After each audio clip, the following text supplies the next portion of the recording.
Steel Toe Morning Show.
Good evening, everybody, and welcome to the Steel Toe Evening Show. I'm Aaron. That's April. Hey. We have a great show for you tonight. Oh, so many things just happening. There's so many moving parts in the world right now. There's a few pet projects of mine that I really want to get to tonight, like this lying slut, cunt, whore, bitch. Not you. The Trevor Bauer accuser. Oh, what a piece of shit she is. They've got, now that case is over, I guess, people are able to, like, leak stuff out and put stuff out. And he showed some texts that, I don't know, were you awake?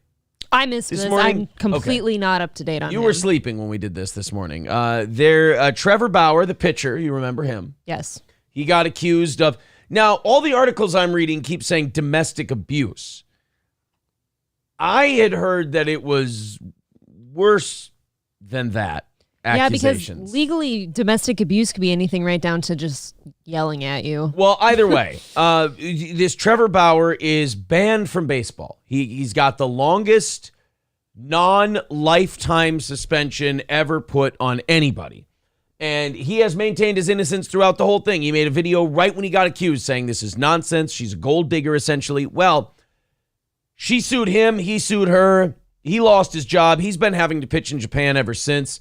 And she's now dropped the charges. She's dropped her lawsuit. He's dropped his. He's gotten his right to talk about it. Usually when they settle these things and someone's guilty, you have to not say anything. What? Yeah. Even when it's over? Yeah, you're not allowed to talk about the settlement. That's kind of not cool. Bauer kept his right. He said, I'm keeping my right to speak on it. Because apparently his legal team found things that their legal team did not disclose to them. They were text messages, they were emails, and Trevor Bauer could not wait to publicize these text messages that he'd found, which said, I've got my next target, pitcher from the Dodgers, get that bag. And then the other person saying, get that bag, I know how you do. She goes, I'm going to get his handprints on me. Like just all this terrible shit just basically lining up what she was going to do. I've got a video of this woman. Oh, he also had a video of her from her phone, her filming him while he's lying there sleeping and her smirking. This is disgusting behavior. She's about a piece of shit. She's the worst person who's ever. I hate her so much because I remember a few years ago when this thing broke and I went, you just have a sixth sense about these things. I went, she's a liar. Mm-hmm. He did. And the way he was responding, you're just like, this isn't how this is how you respond if you didn't do anything. Yeah. Like usually the crazier someone is in their defense of themselves, the more I believe them. Because if you get accused and you go, look, I did not do this. This is a complete misunderstanding. I'm like, bro, you should not be this calm about the fact that she just said you R'd her. But if they accuse you and you go, whoa, I will do whatever the fuck it takes to prove that this is all horse shit. I'm like, that guy's telling the truth. Yeah, I can understand that. That guy's either telling the truth or he's Hitler. One of the two. Like, he's the most evil person of all time if he's that passionate. I always say that about people. I've known, throughout my life, women who do this, who the more excited a man gets about defending himself, the more they do like the what is it? Not the ATF. What's the airline one? ATF. No, what's the airline one? The not the DHS. AT&T. Not AT&T. What's the airline people? Fuck's sake. I don't know. Oh my God. TSA. TSA. The TSA does the same thing where they're like, they'll let us search your bag. And you're like, no, I'd rather you didn't. Sir, I don't want the airport to just be able to search my bag on a whim or whatever. And they go, oh, well, what do you have to hide? And you're like, fuck you with that brainwashing nonsense. It's not about having anything to hide. I don't want you looking through my shit. See, I'm a pussy. I would just throw my purse at him. Just have at it. Look. Yeah, see, and then like a guy gets accused of something and a woman goes, why are you being so defensive? It's like, because you fucking accused me of something and I'm defending myself. That's what, it's when people aren't defensive that you have to be worried about them. You know, the minute a person is in a suit and they sit down in front of a camera and they go, I would like to address these allegations head on and tell you that without a doubt, I did not do what they said that I'm guilty of, and you can take that to the bank, bucko.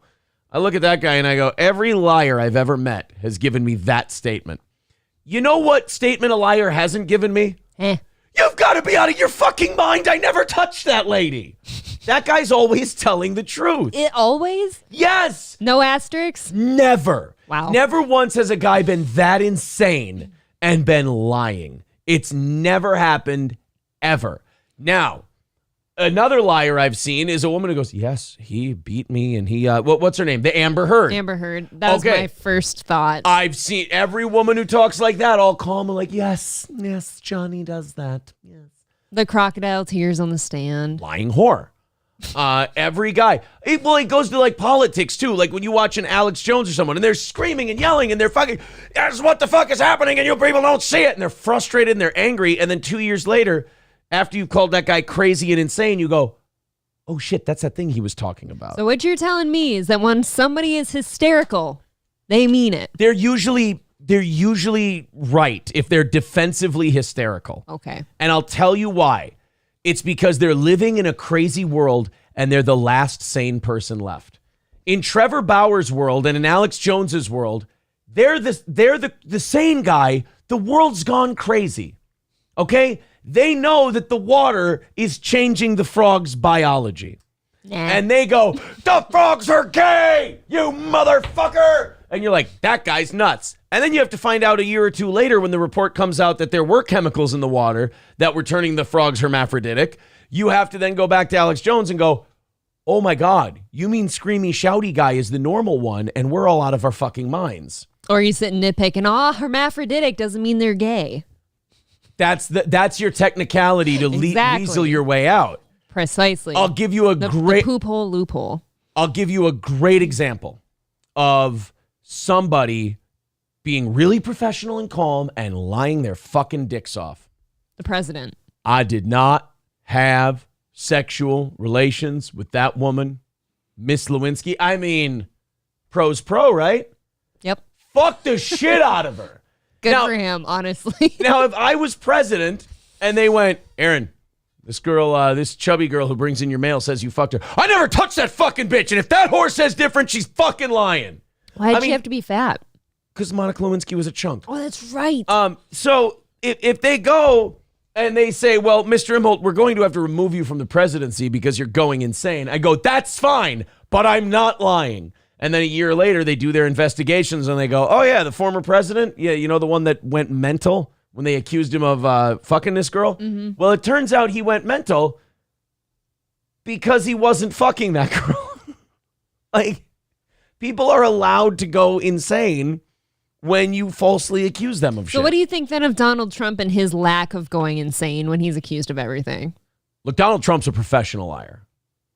I think all politicians are. No, not even as a businessman. As a businessman. As Fine, a businessman. all businessmen. He's a professional bullshit artist, 100%. So there are asterisks. When Donald Trump's lying, he's being very professional. He's used to it. What if he's not lying? How do you know? That's when he does his, and you know, people, this is the thing. They say that I said this, and what I really said was, whenever he's worked up, he's telling the truth. That's his tell. Damn near universal. Interesting. I will remember this going forward. I'm telling you, because I've, Like, I've gotten defensive about shit, and people are like, why are you getting so defensive? Because I didn't do it, motherfucker! Sorry, I'm yelling at about 14 different people. You sound like the hurricane winds outside. Yes. I'm yelling at a lot of different people when I do that. Care to tell us all? If I name names, I might get sued. I just want him to bury her. That's all I want. For every other man, for every other guy, for every other woman, for anybody who's ever had to go through the shit he's going through, and thank God I haven't. I want him to bury her in the ground, Eli. I can't imagine having a life as a female where I literally scope out a target of a man and be like, I'm going to get that bag. And like text my girls about it. Are you kidding me? What a piece of weird like bottom shit. feeding. Yeah. Like what are those suction fish? Fucking grimy algae eaters fish. Yeah, you're an algae eater. SH says, dude, I'm not getting any of my notifications today. You know, I noticed that too. I haven't gotten a single YouTube notification for anybody I'm subscribed to today. Oh my God, I have a few. Yeah, I didn't get any today. I got Keanu. Keanu's got her Untoward Tuesday finally. Didn't know. You're on. 3 of my other people were on. Nope. Jesse Lee Peterson. I got no notifications got them today. all. Nothing. Well, you're all gay. Big A Shepardini says, thanks for the content, y'all. Your streams get me through until lunch. I appreciate y'all. Well, thank you. We appreciate. If you appreciate us a bunch and you're watching the show right now, go ahead and throw a couple bucks in the PayPal, the Venmo, the Super Chats, whatever. We've got almost a full goal tonight. Looks like a full one tomorrow, but we've knocked them out so far this week. If you could contribute, we appreciate it. You know the rules. Under 200 by the top of the hour. That usually means that we're on pace to take care of business. Right now, 245 is the number. The links are in the chat. Streamlabs, PayPal, Venmo, Super Chats, gifted memberships. Thank you, David Chandler, this morning for the 50. Yes, thank you. And Rumble Rants. All work. Thank you, guys, very, very much. So let's pop our cherry for tonight's show and then keep the momentum going, if you will. After all, this is a show we do, I'm sorry, for profit. Dastardly evil capitalists. That we are. Lucy Fur says April's glasses are nerdier than Aaron's, but she still looks better in glasses than Aaron. I think he wears glasses better. I feel out of place. I have more experience. By the way, yes, I did get a haircut today. And you know why? Did they notice? I wanted them to notice. She took very special care of my hairline. Because I was telling her, I go, we should go shorter on the front. And she goes, well, she called it a cowlick, bless her heart. She goes, you have a cowlick right there. I'm like, no, I have a terrible hairline. We don't have You have the complete absence of a cowlick. Yeah, we don't have to mince words here. My hairline's shitty. You don't want to cut it too far back because it'll show my shitty hairline. So she took care of that today. And I appreciated that. Still tipped her the same amount I do everybody else, though. Where'd you go? Great Clips. Did you get Jennifer? No, I don't learn these people's names. Sorry. She's all right. They all do. I'm not a Great Clips fan, but I have been to one in Sartell. They all do the same job. I don't learn No. their names. Annie G. German says Clinton's been hitting threes in the 90s like Reggie Miller. Bravo. Why did he pick a chunk? I didn't ever know that she was chunky. I actually haven't looked. I'll say this about Bill Clinton. He's a busy man. He took what was there. I guess anything's got to be better than Hillary, so. He took God what bless him. He took what he had. April's a liar, says Lucy Fur. No one got notification. No, I'm telling you, I no notifications today. I 100% got it. It was a Google thing because I wasn't getting email notifications today either. I got my emails and my notifications. Nothing. I don't know why y'all are slacking. I got no Gmail notifications today. I got no YouTube notifications. I got nothing. Not a goddamn thing. Did you check the latest scandal in the PCL world? No. Would you like to tell me about it? Because I would love to cover it. Tom Brennan's a right piece of shit. I saw something about like a pool day with Perry. Okay. But I didn't look into it. Now, also, we had our Elisa Jordana clip of her running out on her bill because she was so mad at Steel Toe.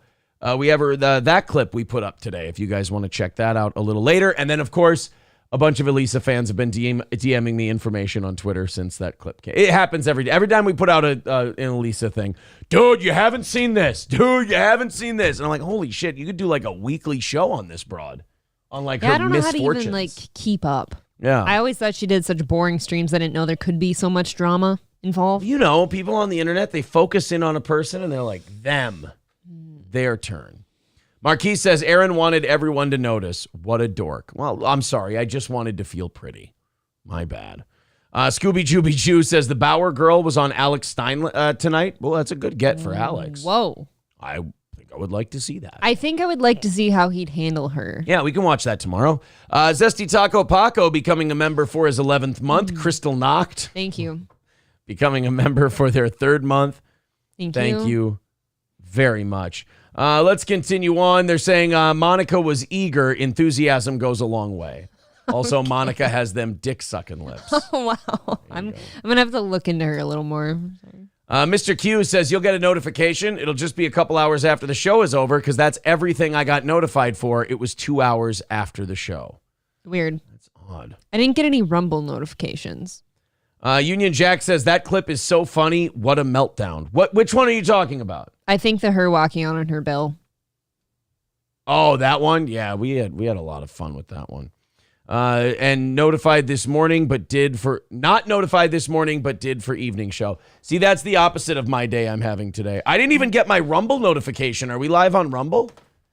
I think Androids maybe just aren't getting notifications today. I've got no Rumble, but I've got emails, Twitter, Twitch, and lots of YouTubes. Okay. So. Wow. I got a notification for your clip that went up today. Let's see. Let's go live on. Yeah, live on Rumble. Or are they just stuck watching that? I think. Nope, we're live on Rumble. Okay, we're there. We're good. All right. Yeah, it's weird. I've gotten. What is going on? There's no notifications on my phone about anything. Thought. Okay. Are you on Do Not Disturb mode? Or an airplane mode or something? Did you choose one of those? I've got all my shit. That's very strange because my phone has been active in not any kind of fun way, but very notification heavy. I'm thinking Androids might be having a problem. Marquise, becoming a member for his 12th month, says a year of this shit. Thank you. Belusier with 16 months says I would like April to try to say my name without Aaron's help. Fuck. I would have known it anyways. It's Belusier. I have said it before. Kraken Slappin' says, I get Rumble notifications about an hour after you start. Yeah, I get Mersh's notifications really late for Nightwave. Yeah, and then your morning Rumble notification I got like halfway through the show today. Oh. Some fucked up shit going on, boys and girls. Am I going to get to the bottom of it? It's spooky season. Probably not going to get to the bottom of it, but oh well. All right, 2:45 away from today's goal. Let's knock that out. If we knock that out, I won't sweat, which... I like not sweating. The Minnesota Twins finally won a playoff game tonight. Oh. Finally. We had the longest dry spell in North American sports history for playoff losses. Not like amount of years, literally amount of games lost in a row. Painful. The Twins had lost 18 consecutive playoff games. Not 18 consecutive series. 18 consecutive games. This was the first playoff win in my adult life. They had not won a playoff game since I was 17 years old, a senior in high school. I was almost 9. What was that? What year was it? 2004? I was in 4th grade. 2004, October. Yep, so. I was in 4th or 5th grade. 5th grade. Yeah. Well, we got the win. It was just one guy hit 2 homers. We won 3-1. Thank the gods. Now, if we win tomorrow, we go to the American League Divisional Series. There we go. And if we don't win tomorrow, we just play Thursday? And then we just play Thursday. And then... Let's just win. So our season could still be over. Like, we still could lose the playoff series. We just snapped the dry spell. We can't lose now. Baby steps. Nah. You know? Maybe we win a game this year. Next year, we win a series. And then the year after that, yeah, I don't know. If we lose tomorrow, I'm very tempted to go Thursday. Drunk on Cringe says, I know about dry spells. Oh, Drunk on Cringe. Poor buddy. That doesn't sound good. Now I just feel like shit. I mean, you know what? That bums me out. All right, let's get under 200. Let's get moving. We've got nothing coming in so far today. Let's get that started so I'm not nervous to begin the show. So my e-beggar ways don't have to bug out and go crazy. And then let's knock that, like, for me, Sword of Damocles is the stupid fucking goal and me going broke and having to end my existence in broadcasting. And then once that sword kind of moves away from my head, it's, oh, great, we don't have to talk about money today. Great show ahead. That's kind of how Monday and Tuesday have gone. So let's go deeper into this Trevor Bauer chick. That's what Trevor Bauer thought would be good. Oh. Terrible idea. Somebody found a clip of her at a concert. Okay. And the face she's making before I hit play on the clip, this is as good as the clip gets for her. That pouty looking, just bitchy, face. Yeah, she is. If you thought, wow, this woman sounds like she's about a piece of shit. She's cute. I see what he was like looking at, but that's too bad. Have you ever seen her white girl wasted at a country concert? Nope. I'm assuming it's a country concert because one of the guys there is wearing an NWO t-shirt. Was she the lady in a fight at the porta potties at the Morgan Wallen concert? You know what? That could have been her. She could have been one of them. She fits the profile. So to prove that, it couldn't happen to a nicer guy, this is a clip of her at the concert. Just seems like such a decent human being. Me too. Actually, fuck you. Wait a minute, did she say something about Me Too? Was that guy talking about the Trevor Bauer thing? No, she was just like saying like Me Too in response to something he said. Me too. Actually, fuck you. You gotta go. You gotta go, baby. They're getting the sheriff. No, actually, I'm sorry. It was Hey, don't do that. Metro's coming. Well, I want to make sure that nothing happens.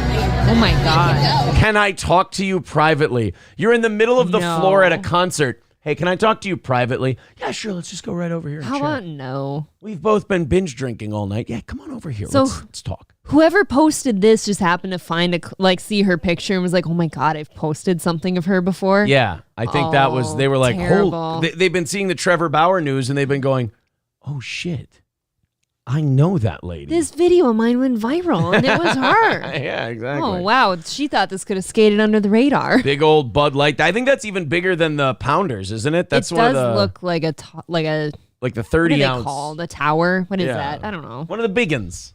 It's a real big one, and it's a Bud Light, so Just reminds her of Trevor Bauer's cock, so she likes to keep them close. She actually, when she's done drinking them, she shakes them upside down to see if there's any money in them. Oh, and I thought you were going to say she gargles. Oh, no. Purely looking for money. Okay. She actually throws the Bud Light can away and then goes, ow, that can assaulted my hand. She tries to sue Bud Light. I see no salt on your hands. No, you can go. You can go. No, actually. Oh, don't touch her. Yeah, don't touch her. Ooh. No, I will. She's drunk already. This gal's like, hey. Yeah, now they're taking her out of there. Oh my God. What a problem. Right? And now she's behind they've got her behind the barricade, and she's still decided she's going to yell at people. Is this before the concert even starts? Look how empty the place is. It's got to be before, And because it was after they'd be getting everybody out. In the previous clip, somebody's like, you're drunk already? Yeah. She's fucked up. What a loser. Who are you? Oh my God, you're right. It is a Morgan Wallen concert. Wow, this is on brand. What if it was her? That was an outdoor concert.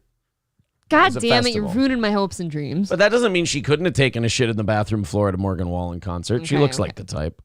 Of course she likes Morgan Wallen. Of course she does. If you're a big Morgan Wallen fan, this is you. Well. This is his fandom. Are you sure? I'm making her representative of his fandom. When I saw trash. When I saw she was wearing like white go-go boots instead of like cowboy boots or something, I'm like, she's got to be some weird, either a Sam Hunt or like a Morgan Wallen guy. Yeah. Not natural. You got my boy in the NWO shirt here. Attaboy. Really, that's her friend. And she was like asking. New Wallen Order, I bet that stands for. I don't mean to break your heart, but I bet you he got that shirt there. No, there would have to be. No. Oh, yeah. WWE with their lawsuits and shit, they are not letting that happen. Check it out. If you play a WWE clip on your stream for 30 seconds, they kick you the fuck out of there. I understand. So. I'm not backing down, though. I feel like I'm on to something here. We will. I hope not. I really hope not. Citizen M says, still would.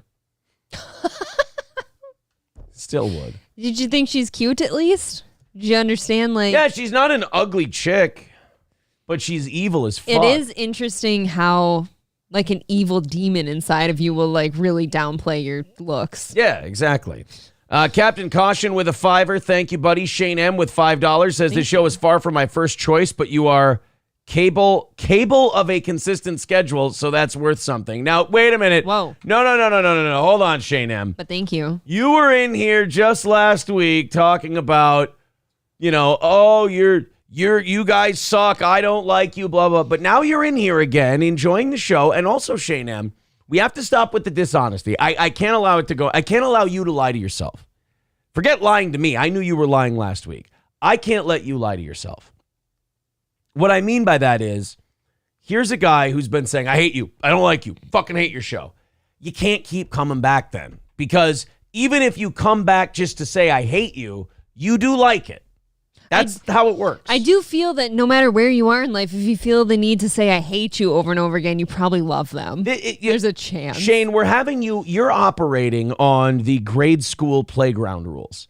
If you pull our pigtails and tell us you think we're yucky and have cooties, you clearly have a crush on us. Yeah, the guy in kindergarten who used to try to push me around on the playground also tried to kiss me the next year. Exactly. So I mean that's pretty typical. Right? Which is weird because Shane's trying to kiss you. Which is weird because I was 15 and she was 7. So he pushed hard too. I got P-Rock jammed in my kneecap. I can show you sometime. Optic Nerve says, this show sucks. Here's $5. Yeah, Shane, I like you. I really do. So I hope you can be honest and you can tell me, look, you guys have a good show. I tried to be a cunt, but the show's good.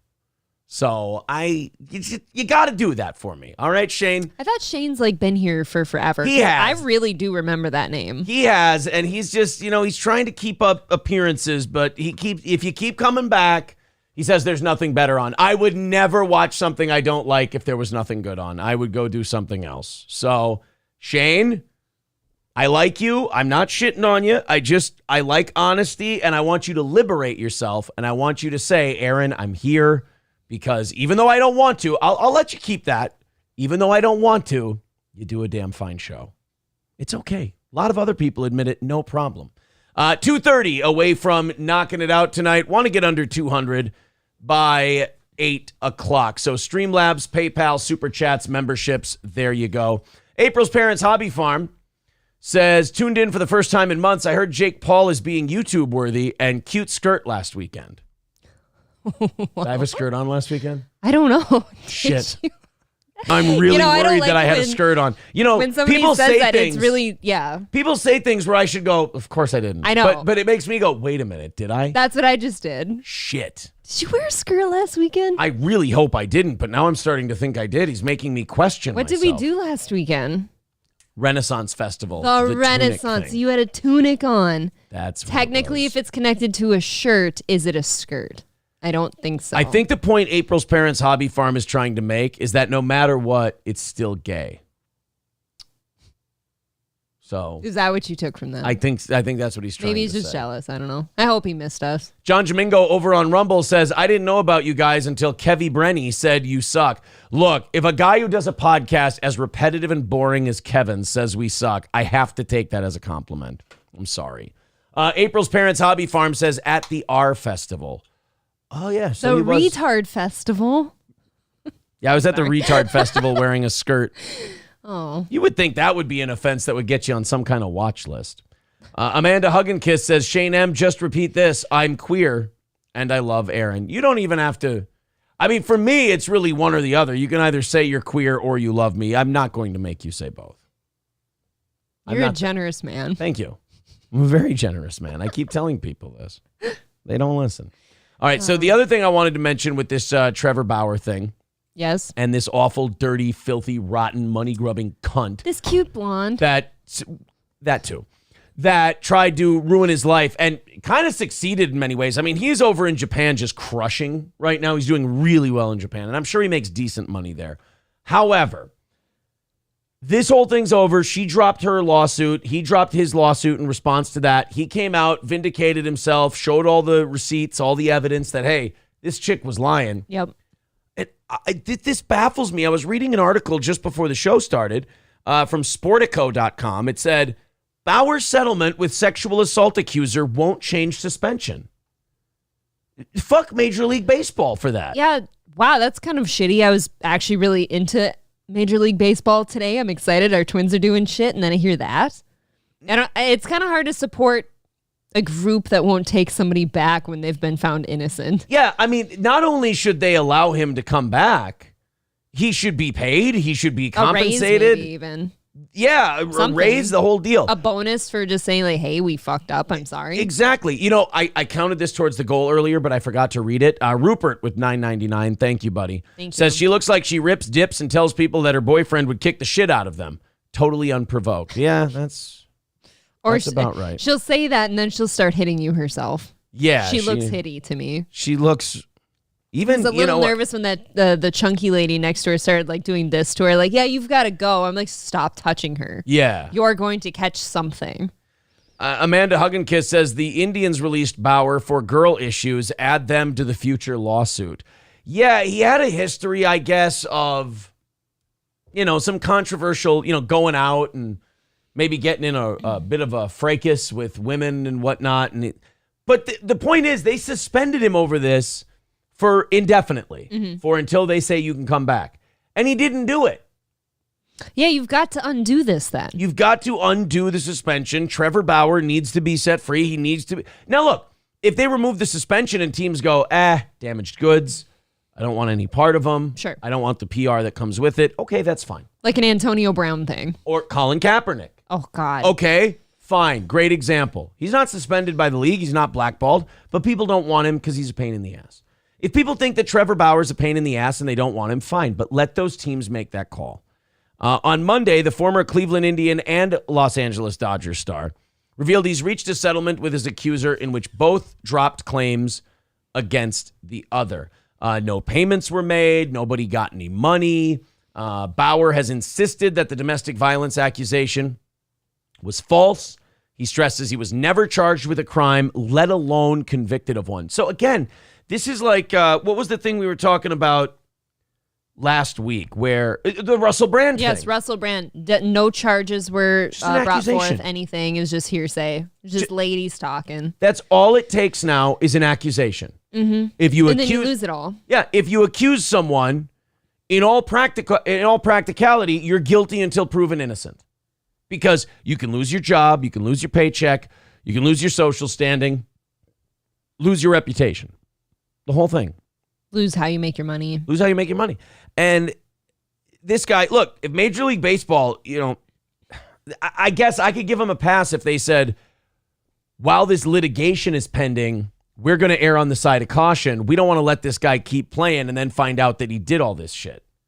Not cool. I do understand that, but once you're found innocent, I think that kind of goes out the window. Once they drop the charges, once they drop the lawsuit, and once the county, investigated the accusation and then said look, we can't charge him with anything. It doesn't look like he did anything. You should get your job back then. Well, especially when you look at all the stuff he's about to drop on this chick too.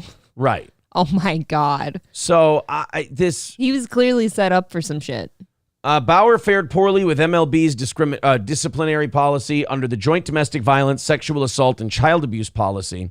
Commissioner Rob Manfred can decide if a player is in violation and an appropriate sanction.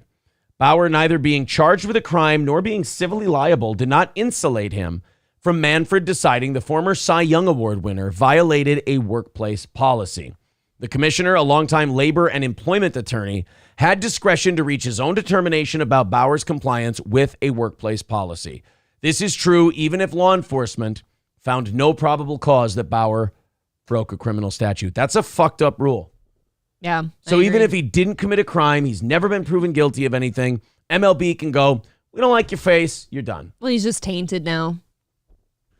He's been wronged. What is his salary? I want to see what Trevor Bauer Japan salary. $3 million a year. Okay, look, the guy's not hurting. That's all right though. $3 million a year. I mean, he was making like $30 million. But you have to live in Japan. Right. I'm kind of against that. It is 400 million Japanese yen per year. So you're probably pretty rich over there, right? Yeah, 400 million yen. Right? I mean, shit. I don't know. I wouldn't want to live over there. So in retrospect, that makes sense. I was wondering, why is everything so tiny, yet so expensive? What's that from? Slam and Salmon. There you go. If I don't pay the head of the Yakuza 20,000 yen tonight, he's going to take the restaurant. What? 20,000 yen or $20,000? Oh, stupid. Yen is Japanese for dollars. No, champ. No, champ. No. So they're going to keep him punished. They're not going to overturn this. They're even saying in this article that if he sues Major League Baseball, he probably can't win. So can there be no team from the Major League Baseball league? Wow. No. He has to get reinstated. He has to get reinstated by the league first. Okay, so no team can raise their flag and be like, dude, I kind of want him. No. I mean, they can ask the commissioner. They can't raise the ban. a case or something and be like, dude, lift the ban. I want him. They can ask all day long. Trevor Bauer can ask. I hope a bunch of teams do that in support of him, but I know it won't. To that point, Manfred could draw his own conclusions from Bauer's remarks in interviews and those from Hill, along with other witnesses. MLB, as a private entity, lacked subpoena powers and relied on the voluntary cooperation of an investigation's participants, though Manfred could also draw from emails, texts, and other correspondence that the league obtained. Bauer lost $37.5 million from his 3-year, $102 million deal because of the suspension. I really wish he could sue for that. I wish he could too. But it's loopholes are tough. It sounds like he can sue, but fat lot of good it's going to do. It's going to be tough. It's always hard suing something bigger than you, I think. Well, and Major League Baseball has the right to punish whoever they want, however they want. You can, basically what they said is go to Japan, fuckface, and go play there. And then he did. God, can you imagine? And he took a $30 million a year pay cut. Can you imagine picking up everything, moving across the world because of some girl's lies? Oh. and then you can't even come back. That's the other thing, and you can't sue her for anything because she doesn't me? have anything. She just basically holds up athletes for money. Can't you sue somebody for that? I feel like people have been sued for less. Yeah, but for what? She literally took away his way that he made money. He had to go find another way. What are you gonna do? What are you gonna sue her for? What does she have? Slander, defamation. Yeah, I know, but what are you gonna get? A Bud Light? Yeah, you're going to get a Bud Light and a Morgan Wallen ticket stub. I don't know. That's what you're going to get from that lady. Oh. All right, guys, moving on from the Trevor Bauer accusation stuff. Oh, apparently Bleep's Gonna Bleep is very sleepy. They're yawning at this Trevor Bauer material. I'm terribly sorry. She does like my glasses, though. April, love the glasses, look sexy, girl. Okay, well, there you go. Well, I'm boring the shit out of you. Well, maybe it's because we're 230 away from tonight's goal, and I need to get under 200 by the top of the hour, or I'm probably going to worry that I'm a panicked failure. April's going to see this. She's going to look at the seat, and she's going to see the bouncing legs. Occasionally, if you're truly nervous, you bounce hard enough to hit the table. Yeah, sometimes I hit the table. And then it looks, my water does the Jurassic Park thing. It's usually if the goal is still around 200 at 9 o'clock in the morning, or if the goal is over 200 and it's past 9 o'clock in the evening show. It does feel better. Then it's the rattly legs, and I start sweating. Which smells terrific. It's very stress sweats for sure. Victor renewed his membership tonight. Thank you very much. Thank you. Says he could sue the Major League Baseball, but he would have to prove MLB knew the accusation was bogus. Yeah, there's nothing you can do. You cannot sue somebody for deeming you guilty until proven innocent. You can't do that.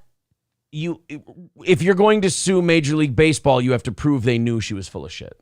There's no way you can. Otherwise, they're plenty covered. That's frustrating. We haven't done this yet on the show. The guy who crashed into the New Jersey police station playing Guns N' Roses. Oh my God. Have you seen him yet? No. This guy sounds like fun. Oh, this guy is a classic bag of shit. I mean, he is a redneck retard from back in the day. God, I hope he was so drunk. He was something. This is a guy in New Jersey. He was going for a ride. He decided, I'm going to take a shortcut through the police station. And when he got out, it was almost like he had won something. Okay. And Guns N' Roses was blaring from his car. I love that part. Let's check it out. This is from the New Jersey Independence Township Police Department. Let's watch their peace get invaded.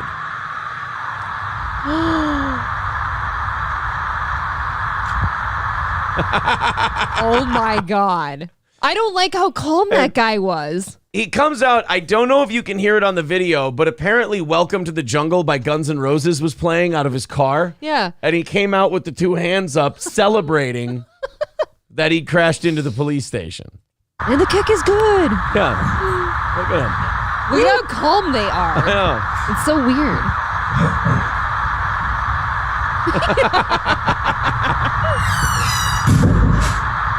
Look at this guy. He is so excited. I hope he just came from like a concert or something. I think he's one of those guys, like, what are you supposed to do with someone who's got nothing to lose? And so he's just like, fuck it, man. I'm going to do this shit. God, I'll be known for something. I'm going to play some 80s rock, and I'm just going to crash into the police department like, fucking rock and roll, dude. He does look, too, like an aging rocker, like Beavis and Butthead wearing the T-shirts. And he does look kind of middle-agey. Yeah. You know, alone. The 80s rock guys did not age well if they tried to keep it going. They're a party, though, right? Oh, they did, but they really didn't keep that shit up. No. I mean, it looks bad. But there he comes. Just keeping kids safe makes sense to us. And then, yeah! Fuck yeah, baby! I did it! And here's this cop all tatted up. Just like, all right, close the fucking door, asshole. I mean, yeah, this is... I wonder who that was. That was somebody else leaving the surveillance room going, shit, they're going to need me on this one. I get kind of weirded out when cops respond so calmly to something like a car flying through their station. Like, that tells me they've seen some shit and this doesn't even register anymore. Your reaction should be, holy shit, man, what did you do? You're coming out like, oh my God, no. These cops just came out and went, all right, close the door. They didn't even look around to see if anyone was dead.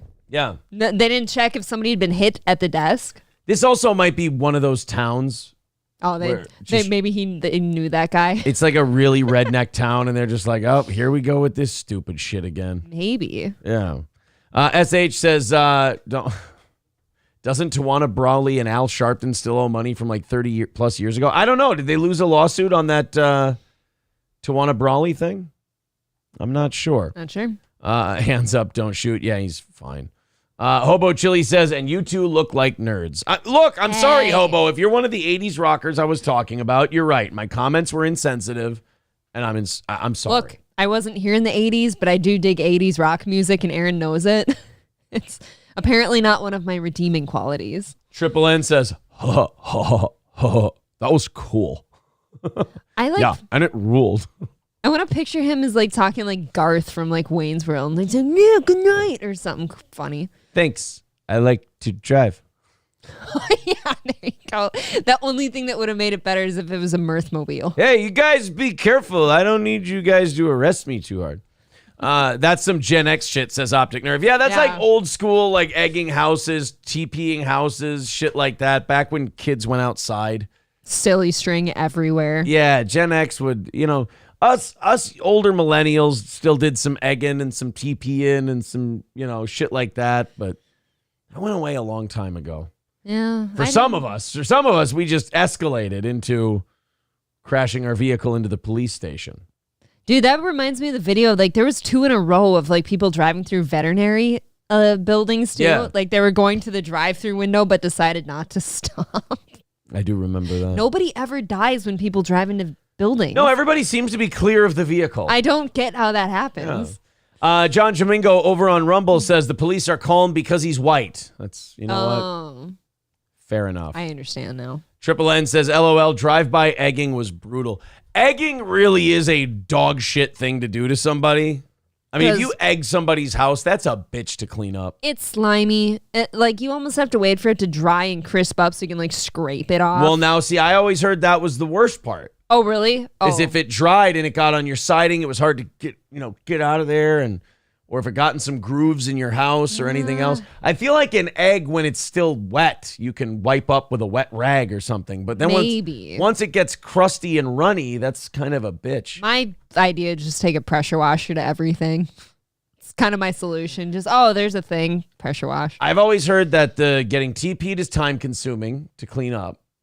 Yeah, to get it out of the especially trees. if it rains or it gets humid and all it gets wet and drips over everything. 'Cause Yeah. toilet paper's really thin. And then the egging is a bitch to clean, is what I've always heard. Just really. Well, and if you ever got hit by an egg too, it hurts on contact, and then you're like full of slime. Well, that's just it. And if you're the parents, you're pissed at your own kid because you're like, what the fuck did you do to that kid? Yes. That he egged our house. I was so grateful that nobody ever like hit up my parents' house in high school. They would have killed me. Your dad goes, April, what'd you do for them to egg our house? Bad blowjob, Dad. A lot of teeth. Lot of teeth. No. Sorry about that, I've Pops. never been a toothy broad. I was like a cheese grater, and he said, "I'm gonna get you, sucker." Aww. And apparently, it's the eggs. You should have saw what he did to my eggs, Dad. Scrambled them. He gave me a at Why home. one of my ovaries blew out, actually. He gave me an at-home abortion. That's what we do in the farm towns. We just do them right here. Now, is this the coat hanger one or just the shoving gasoline up your uterus? That was the one. Yeah, that was just the gasoline. Okay. That was the one where he made you drink a cup of bleach and You know just what? kind of washed everything out. It burns, but it's effective. I got the whitest kidneys in town, Pops. You wouldn't believe it. You just tell Dad so many horrific things that he can't even yell at you Right. anymore. He just stares at you in disbelief and walks Was he away. white, April? Yeah, Dad. Good. As far as you know. What? Nothing. I only had whites and Latinos to pick from, so And what'd you pick? what do you think? Picked white. Yeah. Were they all straight? Oh, that's a mean question. They were In when my I found them. hometown, do you think they were straight, Aaron? I mean, openly, yes, but closetly, I don't know. Fucking cows. Jeremy Mostly. S. says, we played mailbox baseball. See, now that one's like criminal. Like egging and toilet paper, that's fun. Mailbox baseball, now you're kind of being a dick.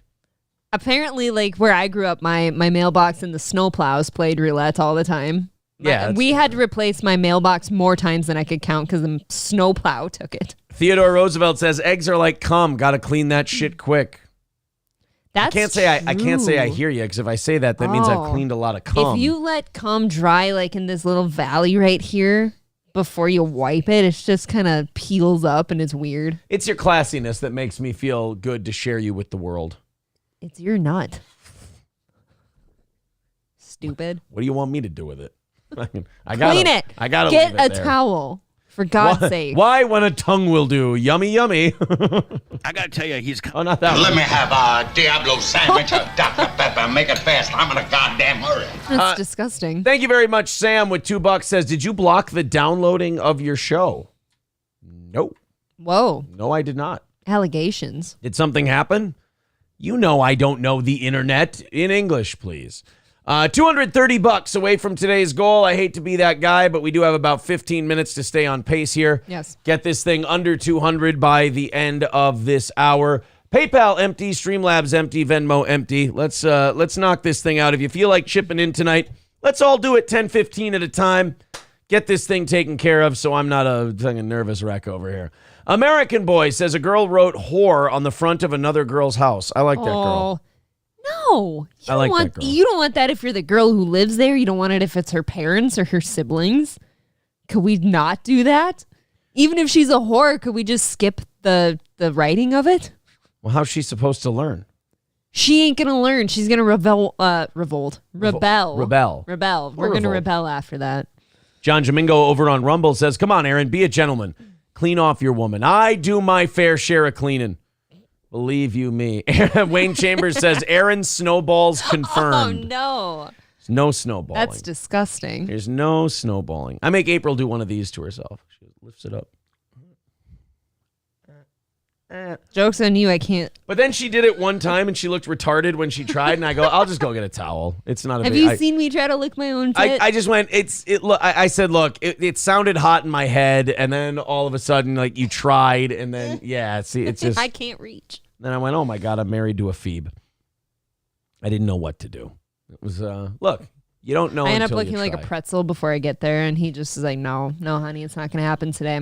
Does anyone remember the YouTube prank kid who was fucking with a DoorDash delivery driver in the mall and the guy shot him? Do you No. remember this? This was a while back. I remember covering this on the show. This asshole, I remember hating this kid when this came out. Tanner Cook. He was one of these guys who wanted to get like a YouTube prankster account going. Oh, I do remember. Yeah. He was evil. And Tanner wanted to be like one of these guys like, oh, I do a great prank channel. But really his prank was scaring the shit out of people. Like, ah! Well, one guy was delivering food at the mall and the guy came up and went, ah, was really aggressive. So the guy went, oh, shit. And he shot him in self-defense. As you do. Right? I am so glad to report this to you.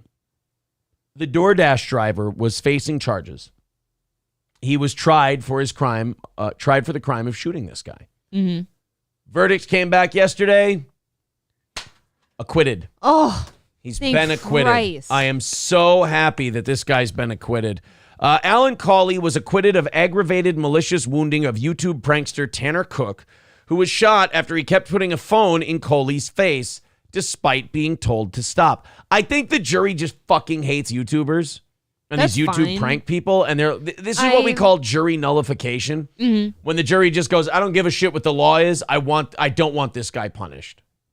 No, I think that's fine. Like, they can have a bias if they want. It was probably the correct bias to have, right? Yeah. I don't want... Look, if I were packing and I'm in a mall and somebody, like, runs up and scares the shit out of me, I don't know what I'm going to do. Right. And I don't want to be found guilty of, like, trying to defend myself because I was scared. Red Fox Mad says, let's go. Please support the show and donate. Aaron needs a new snowmobile. Whoa. Yeah, I don't need a new snowmobile. Are you snowmobiling? Fuck it. None of this money is going to see my pocket. We're just trying to break even here at the old Steel Toe these days. Believe you me. The economy's rough for everyone. We're just trying. I'm just trying to keep from dipping into my own pockets to keep this fucking thing afloat. So those goals are the bare minimum of what we need to keep ourselves doing this, quote unquote, professionally. So chip in if you can. Become a VIP tonight if you can. We appreciate it. Much smaller time frame to knock out that. It's a smaller goal, but much shorter time frame. And we are 2:30 away, and there hasn't been any movement tonight. So please, if you could, remember that PayPal, remember that Venmo. Those are the two best ways to do it. YouTube, Rumble, let's get on it and get under 200 by the end of this hour. 10 minutes left until halftime. Thank you. So the DoorDash delivery man who was acquitted of aggravated malicious wounding in the shooting of YouTube prankster Tanner Cook will still remain behind bars until a hearing contesting the verdict later this month is heard. So, this is one of those things. Sometimes when they find out it's like a jury nullification deal, they'll go to the judge and be like, Judge, will you nullify this verdict and rule on it yourself? It's a dirty, bullshit, awful trick. It is. I don't like that. But it is something you're allowed to do as part of your defense. So can't anybody look at the case of what happened here and be like, oh, clearly they had no prior association. He didn't feel like there was no need for this guy to shoot him lest he be bothering him. I believe that most of the time they don't overturn it. Like they uphold the jury. Not. This is just the defense asking, like kind of throwing up a Hail Mary, if you will. All right, guys, let's continue on here.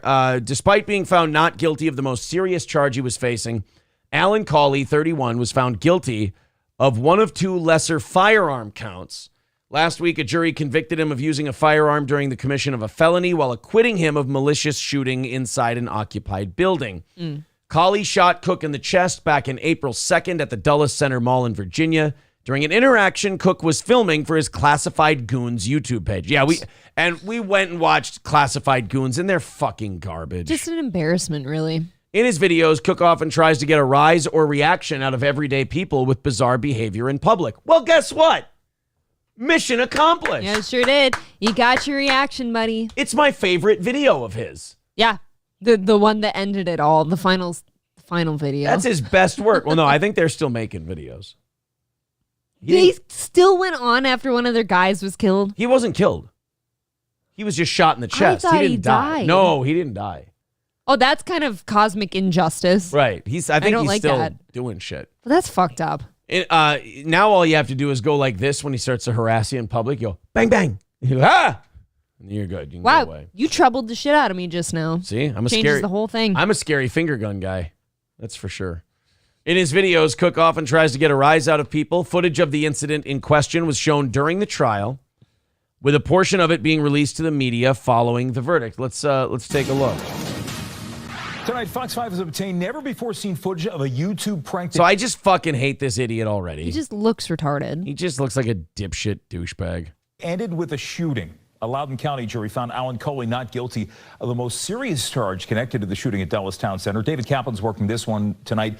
You got your hands on the video. What happened here? Yeah, Jim, Tanner Cook's YouTube page has nearly 56,000 followers. Most videos show Cook going to public places and doing some sort of prank that people typically have negative reactions to. This prank is called Fuck Around and Find Out. If they didn't call it that, No. that's also injustice. I'm going to walk you through this video without audio first, then we'll play the whole thing for you. On April 2nd at Dulles Town Center, Cook was being filmed as part of his YouTube page as he walked up to Kali, who was picking up a food delivery. On Cook's phone, he had an automated voice play a vulgar message that was repeated multiple times to Kali, who tells him to get away or he'll call the police, is what it appears to say in the video. Kali tries walking away. Cook appears to follow. Dick. Then the lone shot rings out. Here's the full video. What? Hey, quit thinking about my twinkle. What's that mean? Hey, quit thinking about my twinkle. No. Hey, quit thinking about my Get on my Facebook called Top Sign. Stop.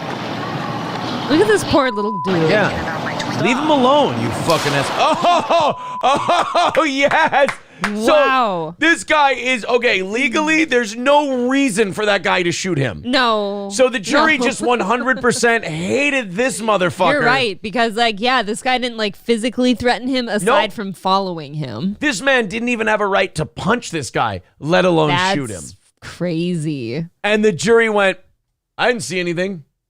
Now, do you see why the defense is asking the judge to nullify the jury's verdict? I do, but this guy really did just kind of fuck around and find out. Don't pick on the fucking little dude. Mind his business. He's trying to pick up his food. Fuck you. You're shoving a phone in his ear and playing a loud message. And it said a threatening message too. Yeah. That could be scary in itself, that you got some big lumbering retard dude.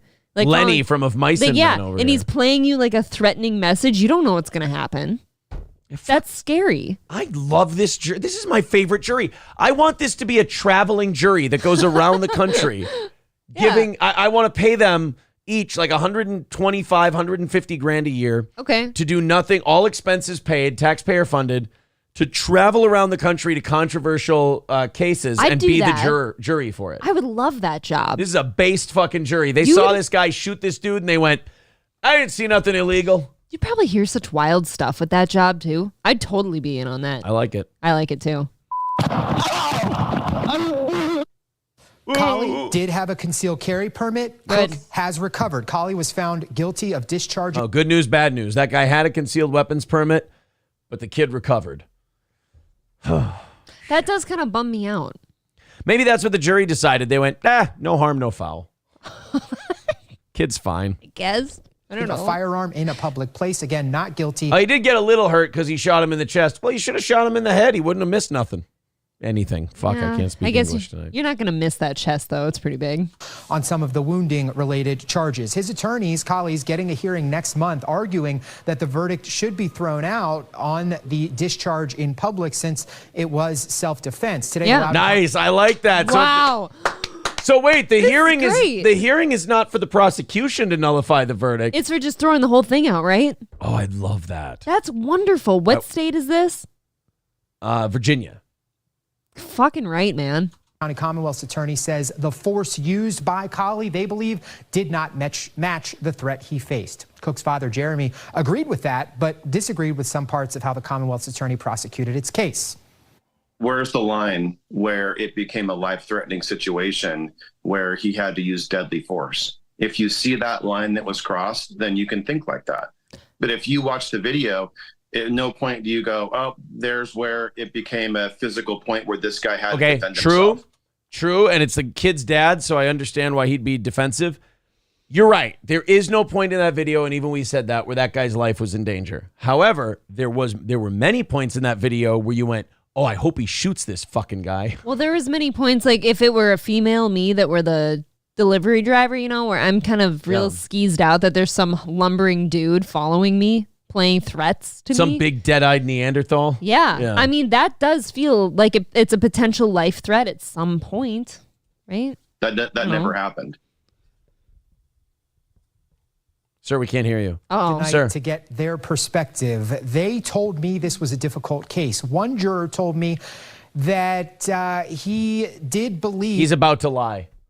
Whatever he's about to say is not the quote, because he's hesitating. The juror probably said, I was so glad they shot that fucking kid that I just voted to acquit. And he's trying to make it more political. Right. That he did believe that Cook was a threat, to Collie, specifically pointing to Cook's size relative to Collie and the fact that Cook wasn't speaking and kept following him, and that Cook had an expressionless face. The jury... You know what? I want this jury traveling around I like the people on this jury. Is that not what I just said? I would have been terrified. You know, dead-eyed zombie retard following you, playing you messages. Ew. And he probably was breathing like this. Probably smelled bad. Ugh. He originally told the judge they were deadlocked. Then they came back with the verdict a short time later when they handed down that verdict yesterday. That means there were a few people, hanging on and going, no, I think he's guilty. We need to find him guilty. And they're like, come on. And then finally, after a couple more hours, they're like, yeah, you're right. The kid's a fucking retard. It does feel like a case of like common sense. Yeah. In my eyes. Well, let's see. They actually had the dipshit kid respond to the not guilty verdict. I'm going to really enjoy this part. Steel Toe out of context with $2.36 says April looking pretty in her glasses tonight. Aww. There you go. Thank you. Also, Grunge Box becoming a member for his 16th month says, who do I contact for ad time on your show? I'm putting my email right. Yeah, that'd be you. There, AaronImholtRadio@gmail.com, my friend. And we welcome new advertisers on this program because, like I said, got to be knocking this shit out. We are 2:30 away. It's officially 8 o'clock. A little bit behind the 8 ball here. Let's get her moving, guys. Throw in a couple of bucks if you're a fan of this show. I'm sorry. We do have to hit you up for money. That's how we stay alive. Thank you to D-Luke for $10 over on PayPal. Thank you. Let's let that be the start of a rally. 2:20 away. And, this hour could get a little beggy. Sorry, guys. Dave O'Flav with $5 says, if this boy is shit, then you must acquit. Attaboy, Dave O'Flav. All right, 2:15 away now. All right, there we go. Now it's coming. Here we go. Get her down there. You guys have got this. Knock her down, and I can give you more and more of what you like, which is less and less asking you for money. Streamlabs, PayPal, Super Chats, Venmo, Rumble Rants, all of that good e-begging stuff. Yes. We do appreciate it, guys. 2:15 away from tonight's goal. Let's knock it out and keep this stupid show on the air. Okie dokie. Oh. Let's see this fucking Tanner Cook kid respond to. I'm so excited about this because I want him to be mad. I want him to. I don't understand why they did that. I feel like he's going to talk very ape-like. He just, look at him. He just looks like a fucking dildo. Yeah, if you're the kid's dad, you almost wouldn't want to go on the news and defend your kid, do you? I would say I'm his stepdad. I wouldn't. Okay, I am a step-parent. I wouldn't go on the news and talk about my kid. What I'm saying is if your kid did something really stupid, you'd be like, I just want to make sure it's known. Oh, no, I didn't. I'm the stepmom. Not mine.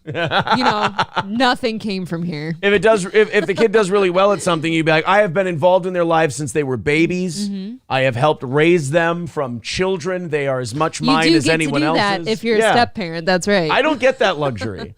You're right. I have been around since your children were remarkably tiny. Yeah. So it's like, if they turn out to be, lawyers and doctors and, great successful beings. You're not lying if you say I helped raise them from babies. Look at me. But if they kill people. If they kill people, you can go, that must be the genes their father passed on. And look at this fucking guy over here.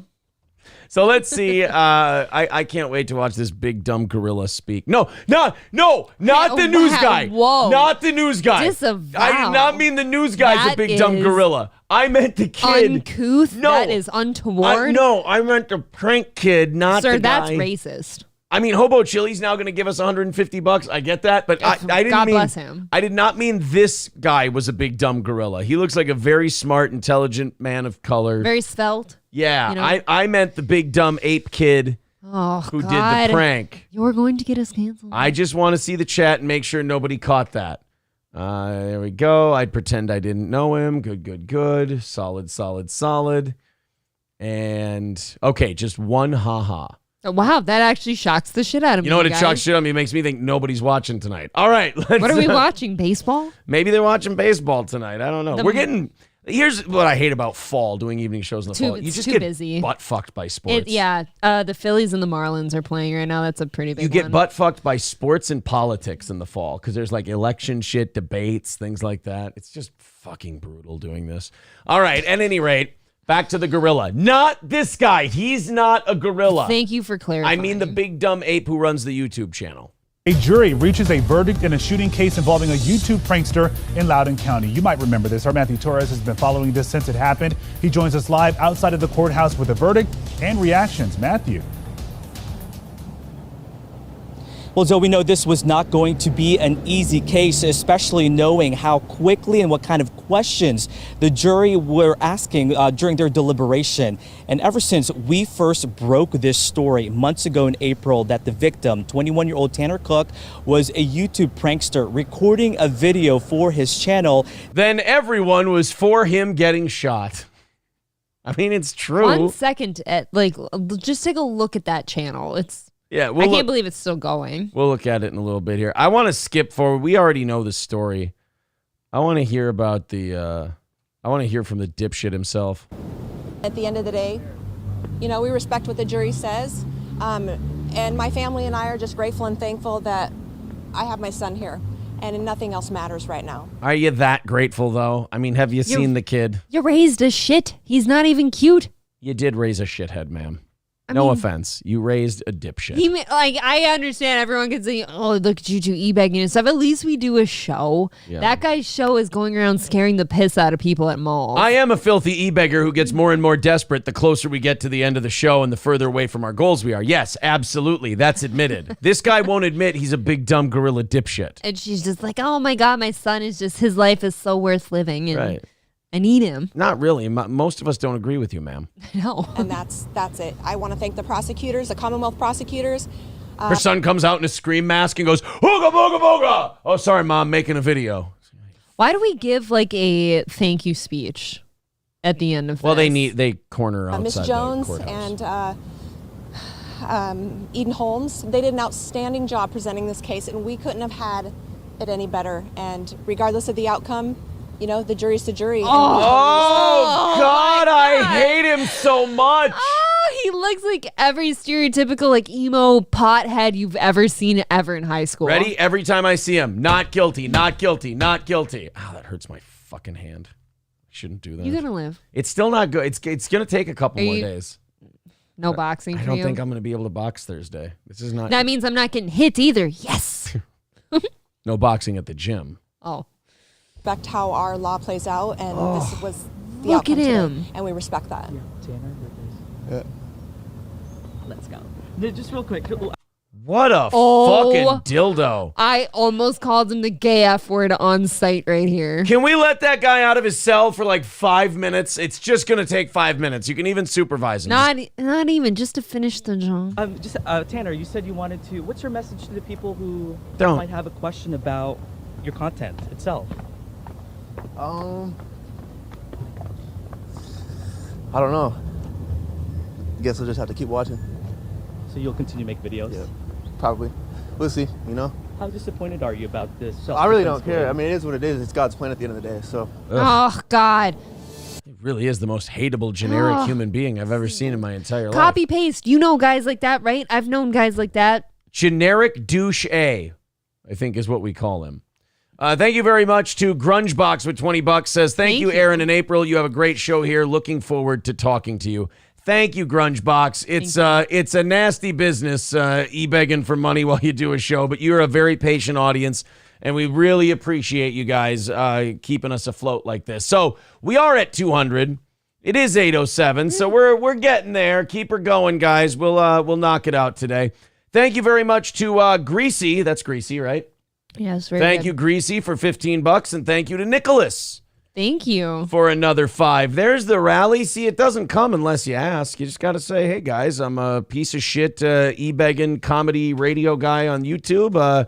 Do you feel like keeping my show on the air? It never Appreciate does. it. Never does come unless you ask, does it? It doesn't come unless you ask. Would you like some? Just got to ask politely. Yeah, just got to say please. Please. Although in April's case, it's more like, please. I'm blue in the face. Yeah. Oh, no. She needed the money. Got an apple shoved in my mouth. Thank you very much. 180 away from today's goal. You guys are doing it, as they say. Thank you guys very much. Keep that going. Good momentum going here. Everybody throw in a little bit, and we're going to get close. This next video really, if you want to see just how far this country has fallen in terms of economics. There's this thing that's going around. I saw it going around Twitter, and I was very happy to see it going around Twitter because it's something I've been talking about for a while now, about how the government's inflation index is total horseshit. Anybody who does shopping, anybody who does a budget knows that the inflation that the government tells us is happening is absolute piss. It's not accurate because they go, oh yeah, groceries are up 8%. You're like, suck my dick, 8%. Right. It's at least 60. It's pretty bad. It's ugly. It's up a lot. So you have this idea of government inflation versus real inflation, and they have a cool name for it. It's called the Big Mac Index. That sounds delicious. It makes the pain go down a little easier. So what it is it's, you go to fast food places, you go to grocery stores, you go to Target, you go shopping, you get clothes, you get things like that. And you see a marked uptick in the price of goods. And then the government comes out and they tell you inflation is up 4%. And you're like, fuck it is. And you just go, I'm sorry, but that's incorrect. I do the shopping. It's way more than 4%. So there's now this thing called the Big Mac Index, and some girl made a video on, I think, Twitter. Yeah, it was a Twitter video where she laid it out perfectly. Talking about her two parents, who are both public school teachers, and she grew up in the 90s. God bless. And comparing it with her and her boyfriend now, and what their money bought then, and what your money buys now. If you want to look at how bad inflation is and how little your dollar is worth and how much they're destroying your economy, and by that I mean the government, who's micromanaged this economy for decades now, probably since the 50s or 60s, they've been trying to micromanage the economy, basically starving us of our prosperity, fucking over future generations. Thank you, boomers. The boomers who use their houses as ATM machines and just fucking borrowed against the house, borrowed against the house, borrowed against the house. And then when they die and their kids go, oh, what do I have left? And they go, your parents owed about 10 grand more than what the house is worth because they just kept refinancing and taking out home equity lines of credit and fucking borrowing against the equity in their house. And these boomers just jacked up the cost of housing because they went to the bank and they go, hey, tell you what. Can I get a home equity loan for like, my house is almost paid off. Make it like 180 grand. And they're like, your house is only worth 150 grand. And they're like, could you make it worth 180? And what the housing market realized and what the banks realized is if I just jack up with the price on these dumb fucking boomers, they'll borrow against it. It's true. They'll pay the price. And then the government went, oh, and we'll guarantee the loan if you don't want to borrow to this person with no job. Because if you just kept the government out of it, these prices would not be able to get this high. College prices couldn't be high. Oh, God. Housing prices couldn't be high. Who can afford college? Well, here's what a bank would do. If an 18-year-old came into a bank and an 18-year-old went, hey, I don't have any collateral. It's just for an education. I don't have any credit history and I want to borrow $100,000. The bank would go, hey, that's cute. You must be from the bank across the street playing a prank. Go fuck yourself. Right. Get out of here. No, thank you. I'm not borrowing $100,000 to an 18-year-old. Or likewise, if you come in, you're like, hey, I can't prove I have an income and I don't have a job. I need 200 grand for this house. They'd be like, oh, that's funny. You'd have better luck sucking my dick. And they would send you on your way. Now, what if they took it seriously, though, and just sucked your dick? Just sucked your dick?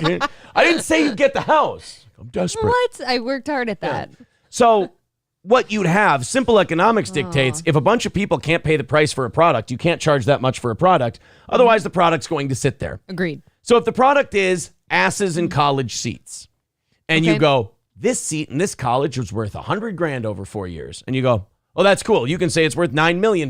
Nobody can fucking pay you that much. They go, all right, how about 70? Like, nope, can't get 70. How about 40? They won't borrow me 40 grand. All right, how about 20? Sold. College, it's now 20 grand. You could probably work a part-time job while you were at college and pay for your education as you go. What is that, like a semester? Now it's about a year, if that. I was going to say, when I was at SCSU, I think it was a little higher than that per year. Well, the fact that the government jumped in and said, we're going to guarantee student loans. Now the banks are off the hook because if the kid can't pay it back, the government said, oh, don't worry, they have to pay it back. They can't even go bankrupt and get away from it. So you guys just write the checks for whatever you want. Housing market, it's even worse because they took people with no money, gave them subprime loans with ballooning interest rates, adjustable rate mortgages, and the bank said, they said to the government, I can't give this bum a fucking house for $200,000. And the government said, no, write it. We'll guarantee it. And then when he forecloses, we'll just give you the money.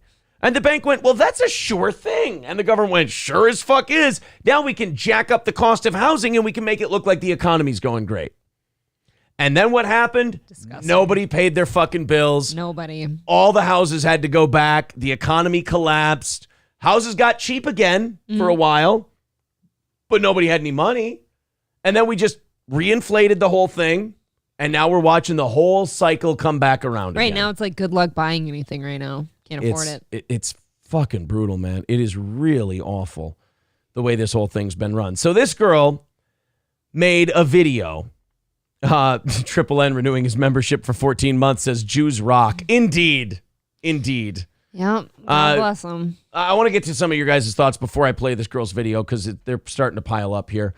Groceries are up by at least 40 to 60%. I agree with you. It's gross. I won't buy some things anymore. 20-pound bag of rice is over 50% more than it was late 2021, early 22.